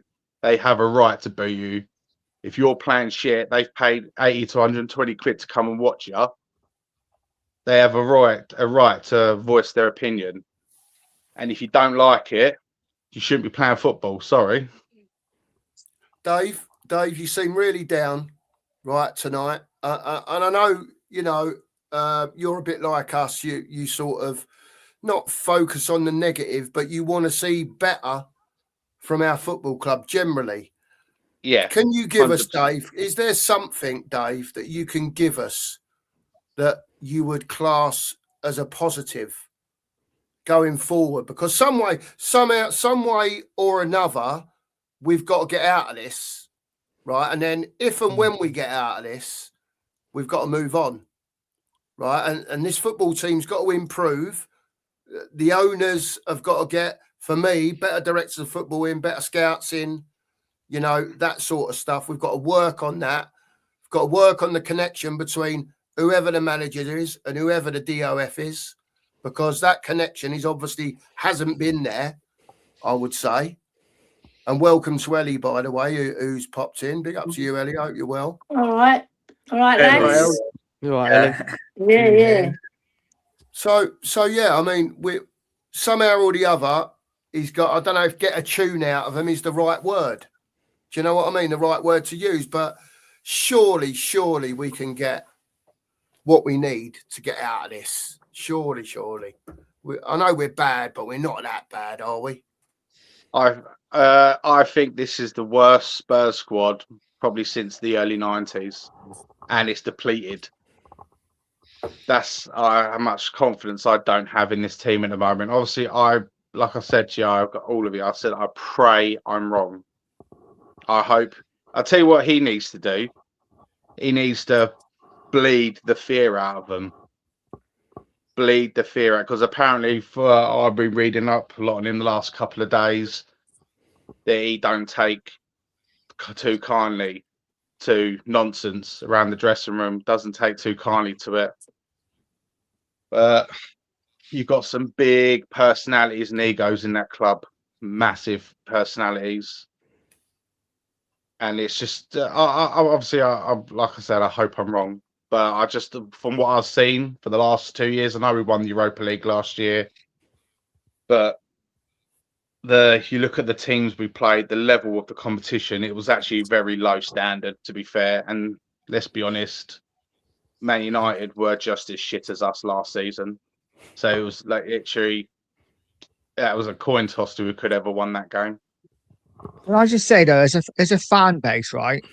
Isn't it so important? And I know, listen, hey, it's shit being a Spurs fan, isn't it, at the moment? But as a fan base, actually in that stadium, the booing has to stop, right? For the next 12 games, whether we're shit or not, we have to get behind the team and the manager regardless. Because if we're just going to keep booing on shit halves or shit second halves or whatever, then what's the point? We're not helping ourselves, right? Whether we are pissed off with the club, whether we're pissed off with the team, the players, the manager, whatever, we have to try and get behind them for the next 12 games. Nige, the fans do get behind the team, but the team have got to show something on the pitch. Of course they have, Man, mate. That's what they haven't done. They haven't done that, have they, this season? They deserve it. No, but we can't be having. We can't just keep changing and then just keep booing. You know, the fans. I'll tell you one thing. The one thing I didn't agree with, the shit. I know we played Fulham. He made a horrendous error, Vicario. I don't agree with the individual booing every time he got the ball for the next 2 or 3 minutes. Every time he got the ball, they were booing him. They were hounding him. I don't agree with that. Because that's literally that's kicking a man when he's down. Do you know what I mean? He must be sitting there when he saw that ball at the back of net. He must have think, oh fuck, here we fucking go. I'm gonna get it now. Do you know what I mean? But yeah, I didn't agree with that. But yeah, I'm just for the next 12 games. Just until we listen. If we win 4 the next 6, then boo all you want to the end of the season. But let's be safe first. Nige, we need to get behind the team. I totally agree with you. Yeah. I just think, guys, don't you think this news of this manager is deflating? I think this is what it is as well. We're all kind of looking forward to who's coming in, and then we hear the news it's Tudor, and it's just deflating, isn't it? It's not like you're really excited, looking forward to it. This is the problem as well. Man, who did you want, mate? Because I'm actually weirdly, I'm quite, because it's an interim, I've now got my hopes up for Pochettino. You know, so for me, I'm okay with it. But who did you want, Dan, to come in? Well, there's better managers out there, of course, isn't there, than him? There are better managers out there. Did you want a full-time or interim? Ideally, I wanted a permanent manager to start getting this going now. Yeah, starting and getting players used to him, system, tactics. You know, ideally, but I know it's difficult. If we were going to do that, it should have been done in January, early January, when he'd given them a transfer window. But it's a tough question, Nige. Who did I want? You know, we can all name top managers, but it didn't happen, did it? No, it didn't. And before I bring Ellie in for her opinion, can I just say there's 100 of you in here still, and there has been most of the night. Please keep subbing to the channel. We're on the way to 800. I still reckon you lot can get us there tonight. Yeah, I don't know how many we're on now. Probably need 20 or something like that. Hit that sub button for us for the 2 marks. We'd appreciate it, and like the stream. Same for Nige at Pure Coys. Same for Haz at Hotspur, and the same for Dan at the Danalist. And also Ellie's on Twitter and Instagram, and you can find her and all those places over there. And we bring in the Queen Ellie. Give us your opinion, Ellie. How are you, by the way? I'm all right. I was just looking the history of the Tottenham Hotspur, right? With managers. We sacked Martin Jol at half time, right? Yeah. We sacked Nuno after he took off Mora because we were dissatisfied with him substituting Mora. And there was loads and loads of booze, and you're going to get sacked in the morning. Then they bring in a serial winner, Conte, and he blows up after 18 months in charge, calling out everybody in the club, not just him. He didn't take any blame himself, but, you know, that's what managers do. They want to deflect. But he was right. Everything he said was right. Then you get Ange just recently coming out saying we're not a big club. There's to do everywhere, plastered everywhere, and our owners are the antithesis of that slogan, right? So, in regards to like, do we mind if this manager hasn't got any Prem experience? Not particularly, because there's a lot of managers who didn't have Prem experience when they got their first job, right? We look, Conte didn't have any experience, but he had winning pedigree. Has this man got any winning pedigree? He's won one cup in Croatia, I believe. So he hasn't, and he all these jobs have been like bit parts here and there. And there was one where I think he was there for 3 years, maybe 3 seasons at Marseille. I think it was either that or a shorter period, but he got Marseille to first. So he hasn't got exactly the right credentials to get us out of trouble, in my opinion. But if he does, he hasn't got a job at the end of it anyway. So it looks like they've already signed up Poch. That's what I think, right? So I'm worried that we're not going to get enough points anyway, regardless of who they appointed. I'll be still worried. So him coming in is no different from, in my opinion, appointing Harry Redknapp, because we're in deep shit and the players are not playing, right? And whatever you do with these players, I just think they lack the quality. Like Dave said, it's the worst squad we've ever had, right? They lack quality, because I saw them against Newcastle, right? Basuma had the ball, right? And he's looking around for movement. Yeah. And there's no movement, right? And then he gets slated, right? Because there's no movement. So he passes it back, right? And me and Phil P were in the stand and we're going, well, what do you fucking think he's going to do? He ain't got no one to pass to, right? But we're still angry that he's passed it back. Not because he's passed it back. It's because there's no players willing to take, they're all hiding. You know, willing to take that risk, to make that run, to make that angle, right? And it was so frustrating. So I'm hoping that he's got a strong hand, this manager. We've heard it, right? He doesn't take no shit from nobody. And he's 6'4", so he's quite a big mountain, isn't he? 6'4". He's going to come in totally different from how Frank is. Frank is very passive. He's very, like, he just doesn't inspire me when he talks either, right?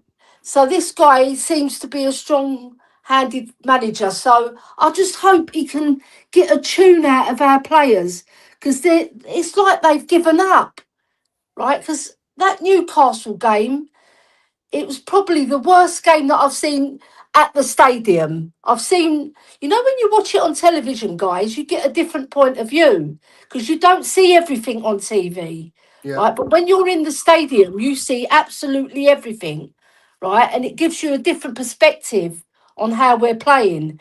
And a lot of players are hiding. And it really annoyed me, because the least you expect from our players is to give their all. And they can't just give it one half. You've got to play from the start, from that whistle, boys. You've got to start. You've got to get into them, right? You've got to fight for the badge. You've got to fight for your own personal pride as well. Because even whoever hates Ange Postecoglou, there's a lot out there and there's a lot who love him. He said, look, you can let me down, you can let the fans down, but don't let yourselves down, right? And I believe in that. Go on that pitch with your own personal pride and play for yourself and the team, right? Yeah, absolutely, Ellie. Absolutely spot on. Ellie, I've got to go to Ellie here. Ellie, a lot of it's to do with Frank, you know. And he's gone now, well deserved, and hopefully this manager can sort it out.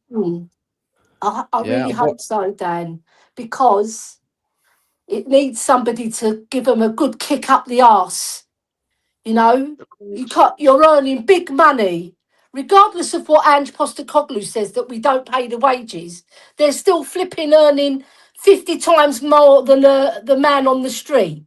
Yeah, and all they have to do is do blood, sweat, and tears on that pitch to give the fans some pride watching you. Yeah, if you lose and you've given your all, you can go away from the ground, have your pint of beers, go home, and you think our players gave it all today, but the other team had a bit more than us, in terms of quality, but they gave their all. But you're not seeing that. We're not seeing that. Fair play. Just going Ellie. back on, Fair just play. going back on the Newcastle game. Did you notice in the first half how high their line was? And I watched it. It literally, in the space of 4 or 5 minutes, Archie Gray put 2 balls over the top, and Odegaard had all that space to run into. That was twice in 5 minutes. But they kept playing that high line. But we just stopped. We just stopped doing that. They were begging. It was begging for balls over the little dinks over the top. You got one of the quickest player on the pitch, Wilson Odegaard. There could have had a field day out. I know he went off injured. That was very unfortunate. But I was like, that line is so high. It was like watching. I thought for 1 minute, Big Ange was managing their team because they were so high up. It's true.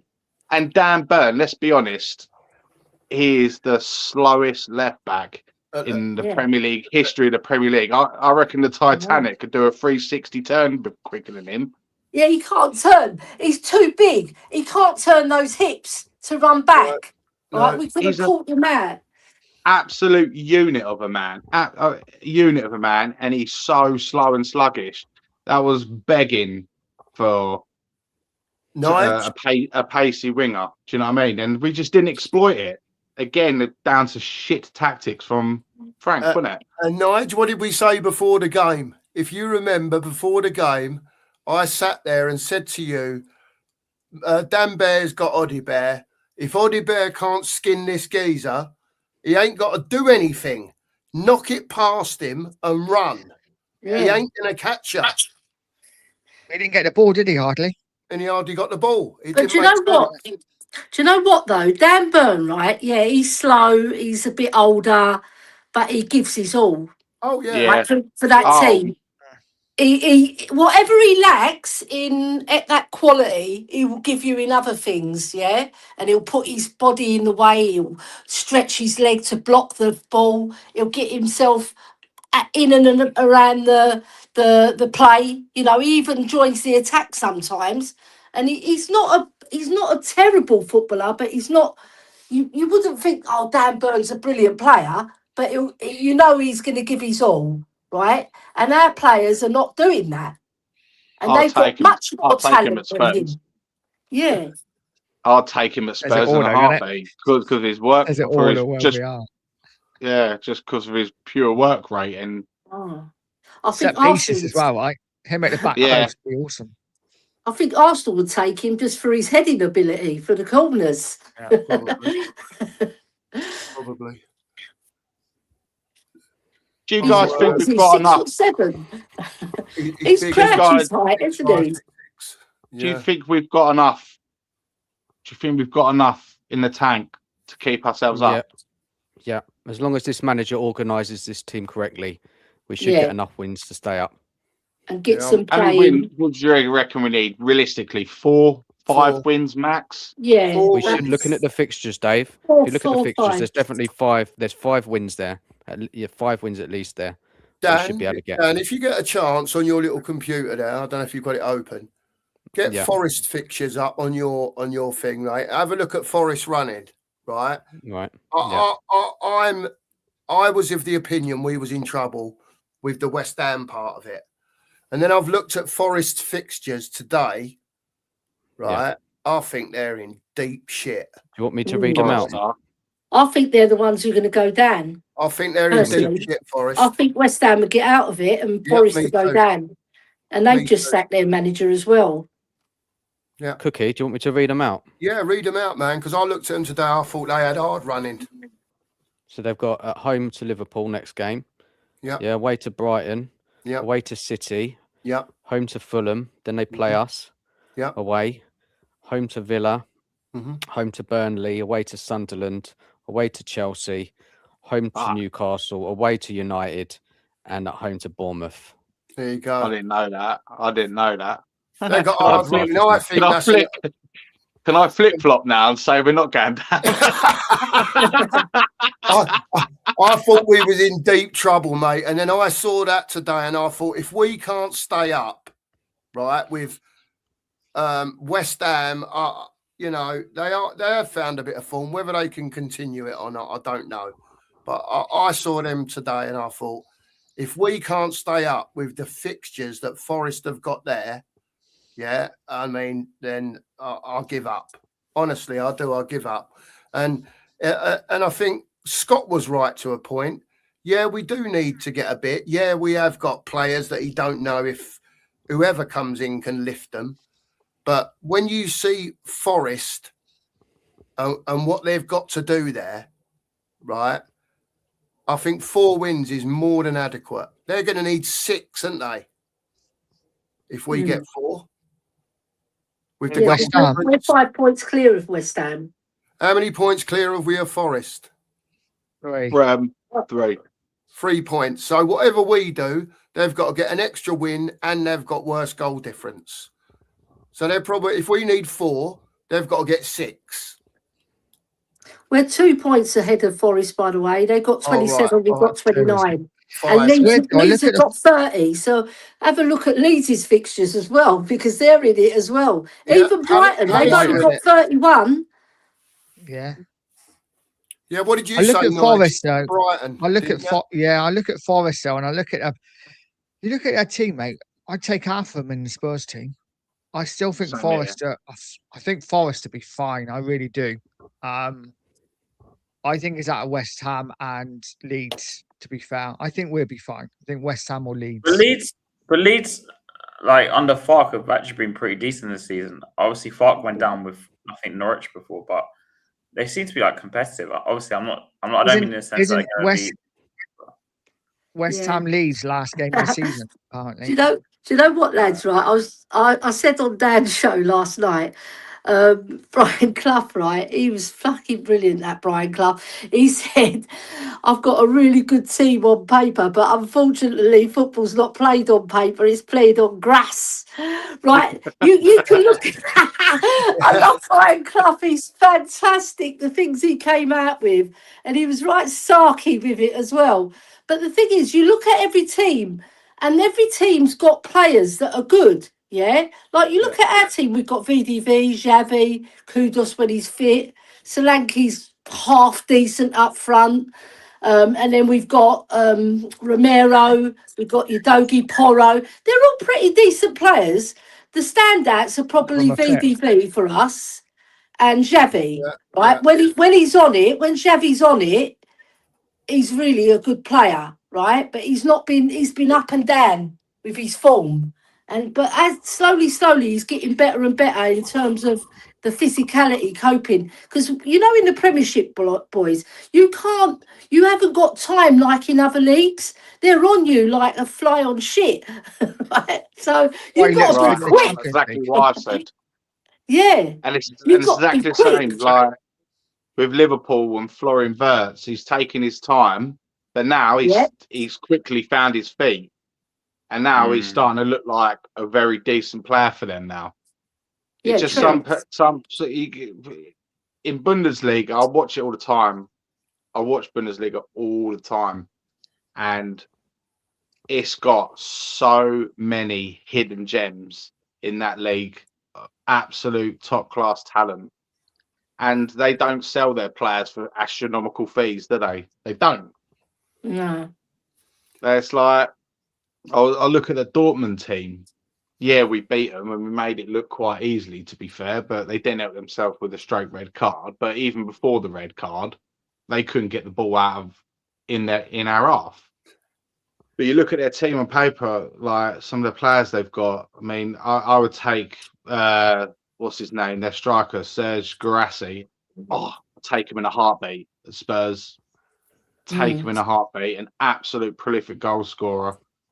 You got Julian Brand, who like plays dots around, like does the Simmons role, but in my opinion, just does it 10 times better. And he's also available for free in the summer because he hasn't agreed a new deal with Dortmund yet. So that could be one to watch. And then you go to RB Leipzig, Antonio Nusa, young Belgium player. Yeah, he's tasty. He's very tasty. Yeah. They've got so many, like Frankfurt, young Uzan, another upcoming through player. I mean, they've got so many hidden gems in that league, and then not got massive price tags on it. And I'm surprised we haven't gone to that neck of the woods more often. I know we did this summer with Xavi. Yeah. And I was excited when we signed Xavi. I was like, we've got a decent player here. We've got him he's 22 years old. We've got him for at least 10 years. Going to get 10 good years out of him if he stays, obviously. If we go down, he won't be here next season. I can promise you that. I just think this all boils down to one thing.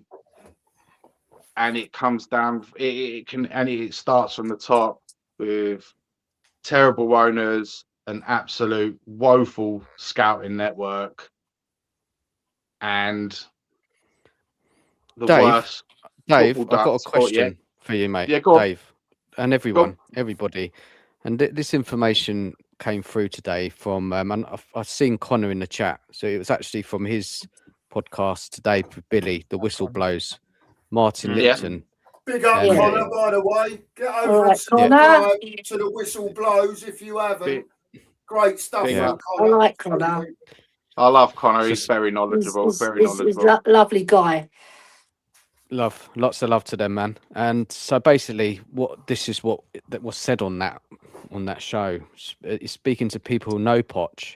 He thinks the situation at the club is better than the one he inherited previously. Now, what do you make of that? What? Say that again. He said, speaking to people who know Poch, he thinks the situation in the club is better than the one he inherited previously. Don't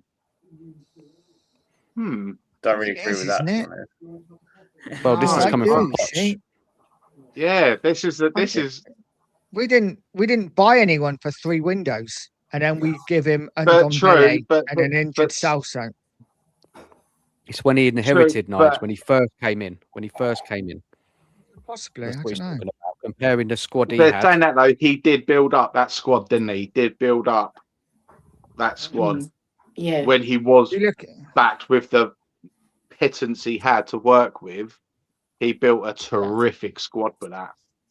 If you look at Pochettino's first team, you had Cole Norton playing at right back. You had Cabal playing centre back. You had Ventila playing in the middle of the park. So, Poch's team, he built. So I think we probably are in a better state now than what we were then. Possibly. When they're maybe when everyone's fit. Yeah. He didn't have I suppose he didn't have a James Maddison, but he had a Christian Eriksen. But we haven't got a Harry Kane now. But no, God. Or a son. I think Poch developed a lot of our play, and the style of play he played was flipping brilliant. And then when we got Dembele, that was like the icing on the cake, wasn't it? Brilliant, right? And it was a shame we couldn't have kept him on for that Champions League run. He went just before that, didn't he? Went in January. I mean, I know he said he wanted to leave, but I think we should his contract was running out in the summer, wasn't it? That summer. Yeah, I know. And I'm just thinking, why didn't the bloody club negotiate a new contract for him and persuade him to stay? Because he was like different gravy, Dembele. I'll say it to this day. If we would have had a fit Dembele for that final, we would have steamrolled Liverpool. Yeah. But We would have Poch was the absolutely one who steamrolled it. improved him, guys. Poch was the guy who improved his game. Yeah, Yeah. he had He the was. talent. He put him but on a Poch was the diet as one. well, got him fitter. Yeah. Because that Poch's training regime, everybody knows it's well documented, was fantastic to get those players super fit to play that high pressing game that he done. But it wasn't just high pressing. It was like high press with flair, with movement, and it was so good to watch. And I don't like people saying, "Oh, he didn't win fuck all." I hate I, that. I don't. He took us to new heights. That's what the famous saying by Bill Nicholson says. At Spurs we aim high, and there'll be an echo of glory, right? Because there is. And I don't. People say he didn't win nothing. No, he won. He won so much in terms of getting us up there, competing with the top dogs of football. And that's no mean feat. And I looked at his record yesterday while I was online, right? When we finished second to Chelsea, we scored 86 goals and 85 goals or 86 goals and let in 26 only, Yep. right? We And had they the best had defensive record in Europe for 2 years they running, were, didn't we? and they were cheating Guys, Chelsea. We guys, I've did got it to all jump. legit. I've got to jump. I'm sorry, All Ellie. right, I've got to Dan. jump. Just want to Thanks very say much, mate. big up to Nice everyone on the comeback. panel, Thanks, Dan. everyone who came on the Take show, care, mate. everyone in the chat. Please smash the like. Please subscribe to Cookie. He is working his socks off, man. Honestly, he trying. deserves. Yeah, He come deserves on. likes, subs. He's going every day, sometimes 2-3 times a day. If you haven't subscribed to him, please do. He really deserves it. And Thanks, also has as well, Nige. Dave, I don't think you've got a channel, mate. Have you got a channel? I have, but it's not up and running yet. I'm Okay. gonna get sorted out within the next couple of months, I reckon. Okay. And Yeah, Ellie, right. go and subscribe to Ellie. She's on X, on TikTok, Yeah. Instagram as well. So yeah, please, everyone in the chat, appreciate it so much. And good night to everyone. Take care of yourselves. And to you, Dan. Take care. Speak to you Yeah, soon. thanks, Thanks Dan. for coming on, mate. Take Bye-bye. care, Dan. Good to talk to you, mate. Just Cheers. all, Bye. everybody in the chat, just share the link with your mates, right? With your Spurs Yeah. mates, with your friends and family. Just share the link. It takes 2 seconds, and ask them to sub to the 2 Mark show because it's fantastic show. Show. Thanks, Ellie. Real Yeah, It's a talk. appreciate Real that. talk. show. Real Real talk talk. on here. And to Nigel as well. Pure Coys, brilliant. Yeah. Yeah, subscribe to all the Spurs Not YouTubers, everyone, yeah. everyone, whether like And to Ellie, she's Hotspur, not. obviously. Yeah, Hotspur Hotspur. TV, my Yeah. Greek friend How up you there. right? Yeah. Come Yeah. on. With TJ and Has, brilliant. Right, I'll And tell you what we sometimes do. you get Eugene as well, don't you? Yeah. Yeah. Oh, you should watch. Yeah. You should watch Fridays. TJ came for me and Eugene in like 5. That's 5 minutes of the show. Yeah, man. I love it. Right, I've got a few super chats here, but a couple of them have got questions attached and also some other ones that I've starred. So we'll work our way through these for the next 10 minutes, if that's all right, and then we'll see where we're going from there and who wants to go and who's staying and if we're going to wrap up and whatever. So we'll start with Wolfram because this came in quite a while ago, but we've been so busy on here and everyone's been yapping away, I couldn't fit it in.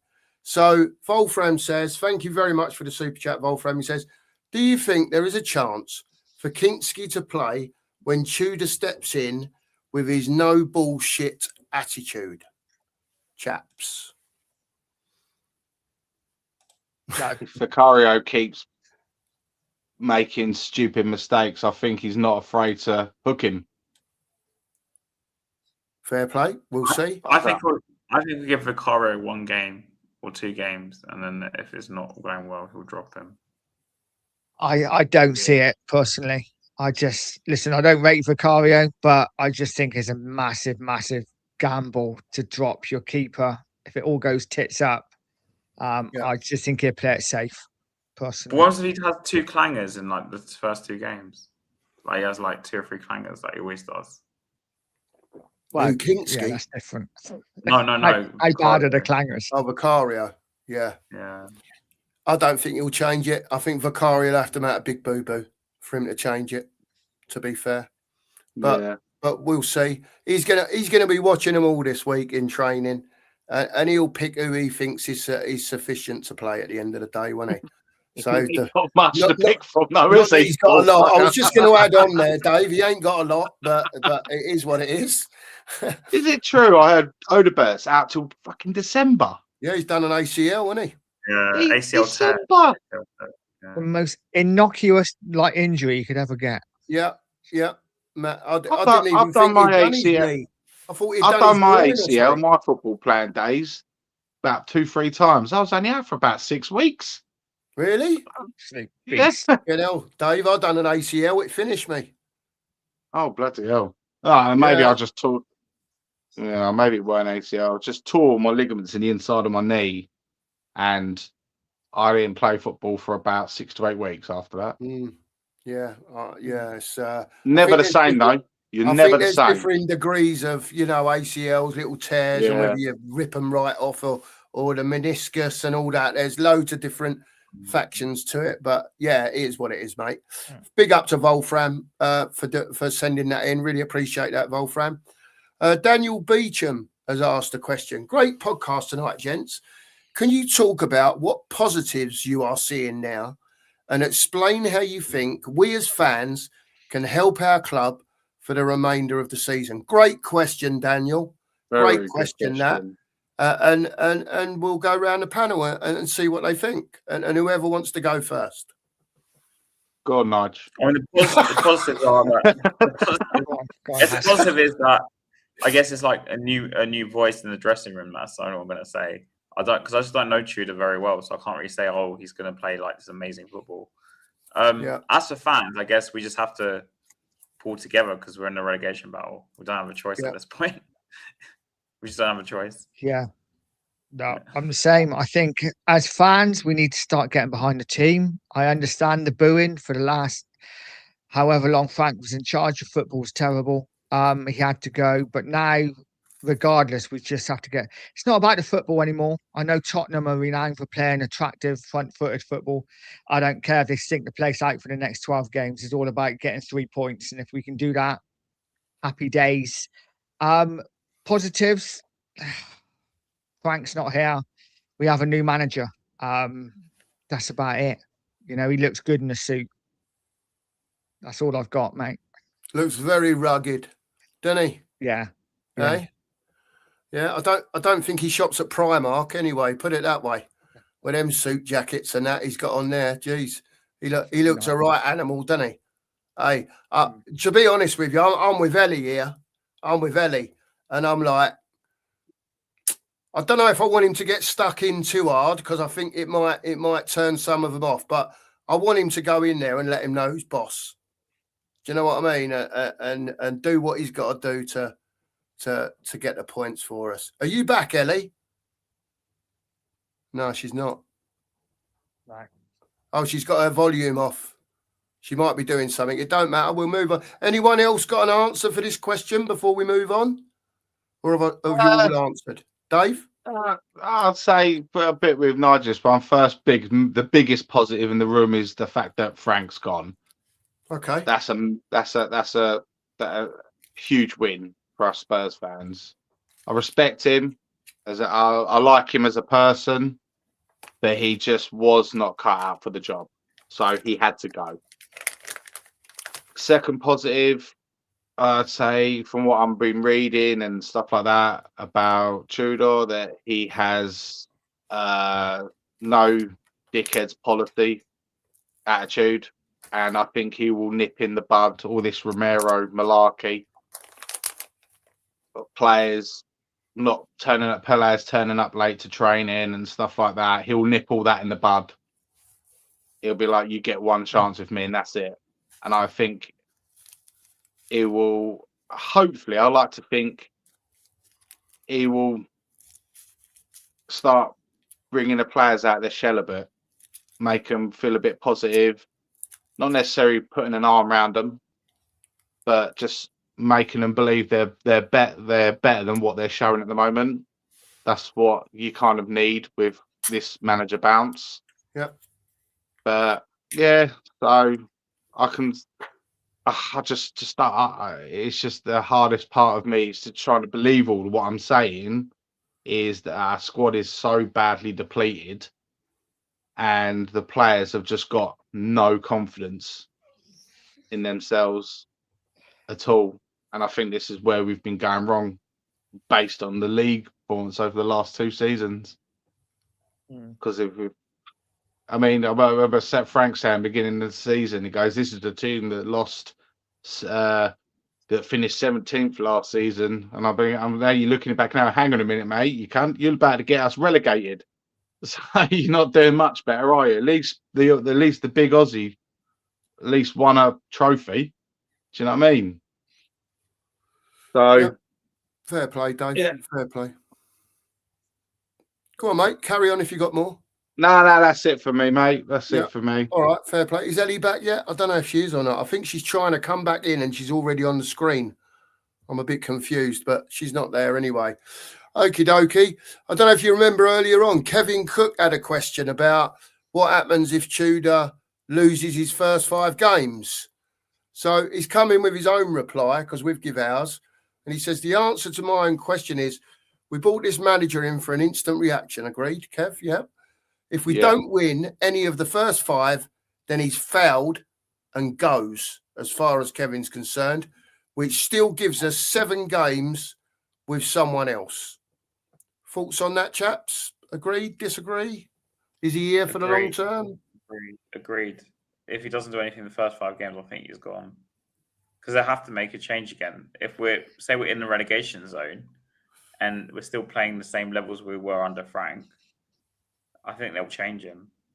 I don't know who's going to take it. I mean, I speculated Mason, but who else is left? I don't know at that point. They'll get Harry in, mate, for 5 games, 7 games. You know what? Honestly, they will. I'm actually flabbergasted and shocked completely because I genuinely thought they were just going to take the cheap route and just let Johnny Heitinger do it. As well. I was shocked. When I read Tudor, I was like, oh, Christ.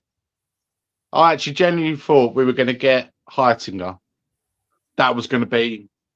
and there you go. There's going to be your answer to the question after. If he loses the first 5 games, Heitinger's going to take over the next 7. Yeah, it could be. Hopefully, yeah. It could be. But big up to you, Kev. That was a great question, to be fair. And big up to you, mate. Big up to you. Milton's come in and he said, guys, even if we get Poch back next season, do you guys really trust the board to back him correctly? Or are we going to go another 518 days without a signing while Enoch is in charge? Things won't change. Listen, at the end of the day, Milton, I think there'll be some sort of stipulation if Poch comes back. Whether they back him or not is for the birds, really. I don't know. Personally, I think he's got to have... Lang's got to go. I don't think Poch will work with him. They've got to get a DOF that can align with Pochettino.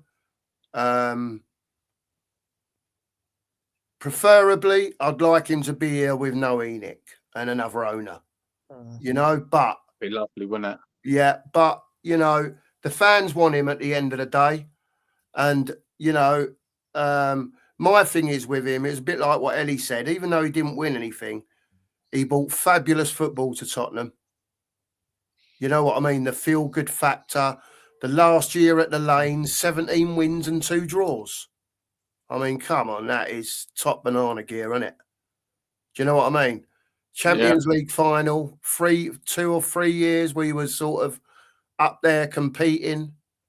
Semi-finals. White Hart Lane was a fortress. Yeah, of course. An absolute. I think the only teams really that took two teams that took points off of us were Chelsea and maybe Liverpool. Yeah. That's Liverpool, yeah. Do you know what I mean? Listen, they've got to toughen that ground up, mate. They've got to make it more like a football ground. They've got to get the badges back on the seats. They've got to get the fans that sing in the stand, get them all in the south stand, get it roaring in there, right? Just little things like that. We spoke about it the other week. Just the little things, give give the fans a bit of their football club back. And I think simple things like that will help massively. And sometimes it's only the little things, you know. But for me, it's probably 90% they're not going to back him. They'll give him the odd bit. What I think they'll do, the first summer, they'll give him 2 or 3 players. But this is what they do. They give enough players or enough backing to keep people to interested. give you hope. To keep people interested. And then there'll come a point where maybe it's 2 years down the line when we'll have like a bad summer or bad window. I mean, you can pick either one. And then we'll be stuck in a certain place. We won't be able to. Yeah. And then eventually the team he'll build, if he gets time to do that, I think he will get time to build a team. Will suddenly just start getting pulled apart. That's what happened last time. I just don't think in the short term he's a great appointment because I think we need some sort of positivity into the club. That's why I want him back. Even though I don't personally want him and I don't see it working out, I think he has to come for that reason because we're all so down all the time. So if Poch was here, like you said, the feel-good factor, we'll be back. Like people want to get in the stadium, people want to. Well, Nige,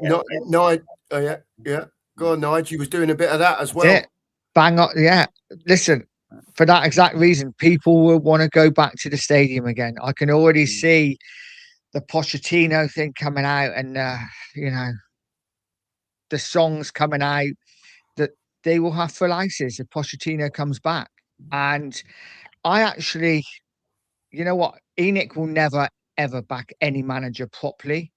But I think if they will ever back one manager, I think it will be Pochettino. I do think they will back him. Whether they would back him with the right players or not is another question. That's why we talk about it directly with football. But I do think they will spend the money. Fair dues. Good comment on that. Craig Lander, who's joined tonight, is subscribed. Big up to you, Craig Lander. He says Igor Tudor's remit at Spurs is 12 games. So let's examine his first 12 games at his last 3 appointments. Marseille, 12 games, 23 points. Lazio, only 9 games, 18 points. And Juventus, 12 games, 27 points. Now, 27 out of a possible 36. That's not bad going. There you go. That's not bad going. You have to also take consideration Marseille's in France. I mean, Lazio and Juve, no disrespect to Serie A, but it's a totally different league to the Premier League. Agreed. I just don't know how he's going to react. My worry is I don't know how he's going to react and how his tactics or whatever he's going to do is going to work in the Premier League. Do you remember him as a player? Yeah, I remember as a player. He was a fucking horrible bastard, wasn't he? Yeah. He was an horrible bastard, wasn't he? Yeah. He was a no-nonsense. He was an animal. And he literally used his height and build and physique literally to his advantage. Monster of a player he was. Yeah, wasn't the best, not in a long shot, but he didn't fear nothing, did he? No. He didn't fear nothing, and that's what he needs to install into these players. That's what he needs to do. Didn't he partner Bilic in the centre of defence with Croatia? Yeah. Bilic was the same kind of player, right? But he could play a bit as well. Yep. Bilic was quite a good manager, I remember. He was quite a good manager, wasn't he? Bilic was at West Ham, wasn't he? He was at West. Do you know what? He could have done so much more with West Ham, but they got worse owners than us, and they got worse owners than us, didn't they? Yeah, to be fair, I mean Sullivan and Brady, they're terrible. They are absolutely terrible. Them two. Oh god, awful. Wasn't Bilic more interested in being in a band than probably management now? Probably. It's a bit of a rock star, wasn't it? Right. We've got one more question from Jimmy, and then while we've been checking these, we've had 40 messages in the chat. So we're not going to be too much longer because Nigel's got a show at 8:30 in the morning. I'm on at 9:30 in the morning again. So we'll go to Jimmy's question. We'll flick through the chat quick, see if there's anything in there, and then we'll do a little wrap up before you all disappear. Yeah, because I know you do. As soon as someone says we're going to wrap up in a bit, everyone disappears out the chat. Listen, please subscribe to all the channels. Subscribe to this channel. the 2 marks. We can't be far off of 800. I haven't even looked, but do us a favour. If you haven't hit the sub button, please do. Loads of content coming. We've been on here 3.5 hours tonight, and I think it's been a thoroughly good chat, to be honest with you. Get over to Nige, subscribe to him at Pure Coys, get over to Az. Everyone's doing their best here to bring content out. And as far as I'm concerned, we're better than MSM, mainstream media. We tell you how it is. It's as simple as that. We have it large on here. Yeah, you know it. Tell your friends, tell your family, get them involved. Jimmy says, how many points do you think the 17th team need to get to avoid relegation? Oh. Now, Spurs are on 29. West Ham are on, 26? Yeah. So I would say, 38. yeah, 38-ish. I'm saying 40. I'm saying 40. I was actually going to go 42. Well, 29 points. I said 4 wins, so that's 12. So that'll make 41, wouldn't it? Yeah. That's where I am with it. 4 wins would get us to 41. I think if we go down on 41, there's something wrong, to be quite honest with you. Because I can't see Leeds, all West them, Ham went Forest down on 40, especially. I didn't can't see Forest getting to They go down 41. on 40. What? When West Ham last went down, I think they went down on 40 points. Yeah. Someone said 42. He went down with 42 once. Someone just wrote Yeah, it in might chat. have been. Might be. But for me, 4 wins, we should be all right. 4 wins. Do you not agree, people? We should be all right. Wins it. But Oh, we'll yeah. be looking at other teams' results a lot. That's what I mean. Like, every weekend I'm looking at West Ham, Forest, Leeds, to see how they're doing, because you might think that's enough. I'm just looking at our home record this season. 2 wins. Our last Yes. home win was the 6th of December against Brentford. And their other one was the first game of the season, home to Burnley. Oh, look at you, mate. You've Fair well dues. pulled. There you go. Yeah. Five pull. more for 100. Then Az has pulled on the show. Big up to you, Az, and big up to I think it was Zainab. Yeah. Big up to Zainab for having it, saying that she thinks this guy's cute. I mean, we think he's cute as well, Zainab, to be fair. But you go for it, girl. He's always here. Hotspur TV. Get over there and subscribe. You'll see him a bit more. Subscribe to the channel first, at least. At least subscribe. And I've got to click on this one. Listen, I've been out of this chat because I've been on the thing. I don't know who's being personal, right? I haven't seen it. But if Ellie says someone's being personal, I'll just tell you now, leave off, right? Because you'll be gone. Whoever it is, I haven't seen it, right? Let's just leave off it. I've told you, it ain't that type of channel. We don't get involved. Attack the opinion, not the person. And it's as simple as that, all right? And I'm not being bolshy by saying that. We just don't want it in here. We don't want it. Drewler's saying 40 points to stay up. Leslie's saying 4 off of 100. Come on, hit that like button for us, please. If you've liked the show tonight, 3.5 hours. Go on. 15 off of 800 subs, I checked. So I think Look, 785. there we go. So we're on 785. 80 of you still in here. Yeah. And Mash and Joe says, yeah, West Ham did go with 42 once. 82 of you in here. Please hit that sub button. Come on, we're really trying to get to 800 here. And for everyone else as well. Pure Coys, Hotspur, hit that button. Get us out there to people. Jimmy's saying 4 home Premier. Go on, Dave. I'll like as soon as I jet out, as soon as before you end the show, I'll just like I'm already subscribed. I like the yeah, no worries, Dave. Dream. Dave, you're all right. as you can see, As I'm you like blushing. it's like to me and YouTube trying to work it out is like to a pensioner trying to work out a fucking Tesla. Oh, Do you know Dave, Dave, don't even go there, mate. If it weren't for this geezer up here, right, and Mark, we'd never put a show out, mate. Honestly, the only thing I know how to do is start, and stop. And that's it. And we even messed that up last night because we was pressing the button together and there was no outro. It was mad. But there you go. Look, we've got to the bottom of the thing. I just want to say before we go, thanks to Andy Lester for the super sticker. Big up to you, Andy. And thanks for coming on tonight. Thanks to Scott. Who else has been on? Danalist. Who else has been on? Ellie. Who? Yeah, Ellie. Ellie. Yeah, Ellie, Scott. Yeah. Thanks to everyone who's been on tonight. Nige, been a superstar as usual. As Dave. Dominic put in a super sticker as well. And obviously Wolfram, thank you for the super chat. Thanks to everyone for being here tonight. I've really enjoyed it. Like really, really enjoyed it. It's been a really good chat. Big up to you lads that have been in here tonight and everyone else. Big up to the chat. Nige, we'll see you tomorrow morning. Please get over 8:30 in the morning. Yeah, for the breakfast show. And the 2 marks, or it might be the 1 mark, I don't know. Will follow at 9:30. Have you got anything coming up, mate? Not at the moment, no, because we've got that big break to the Arsenal game. So yeah, okay. Not just maybe Friday, the odd video coming out, stuff like that. Yeah.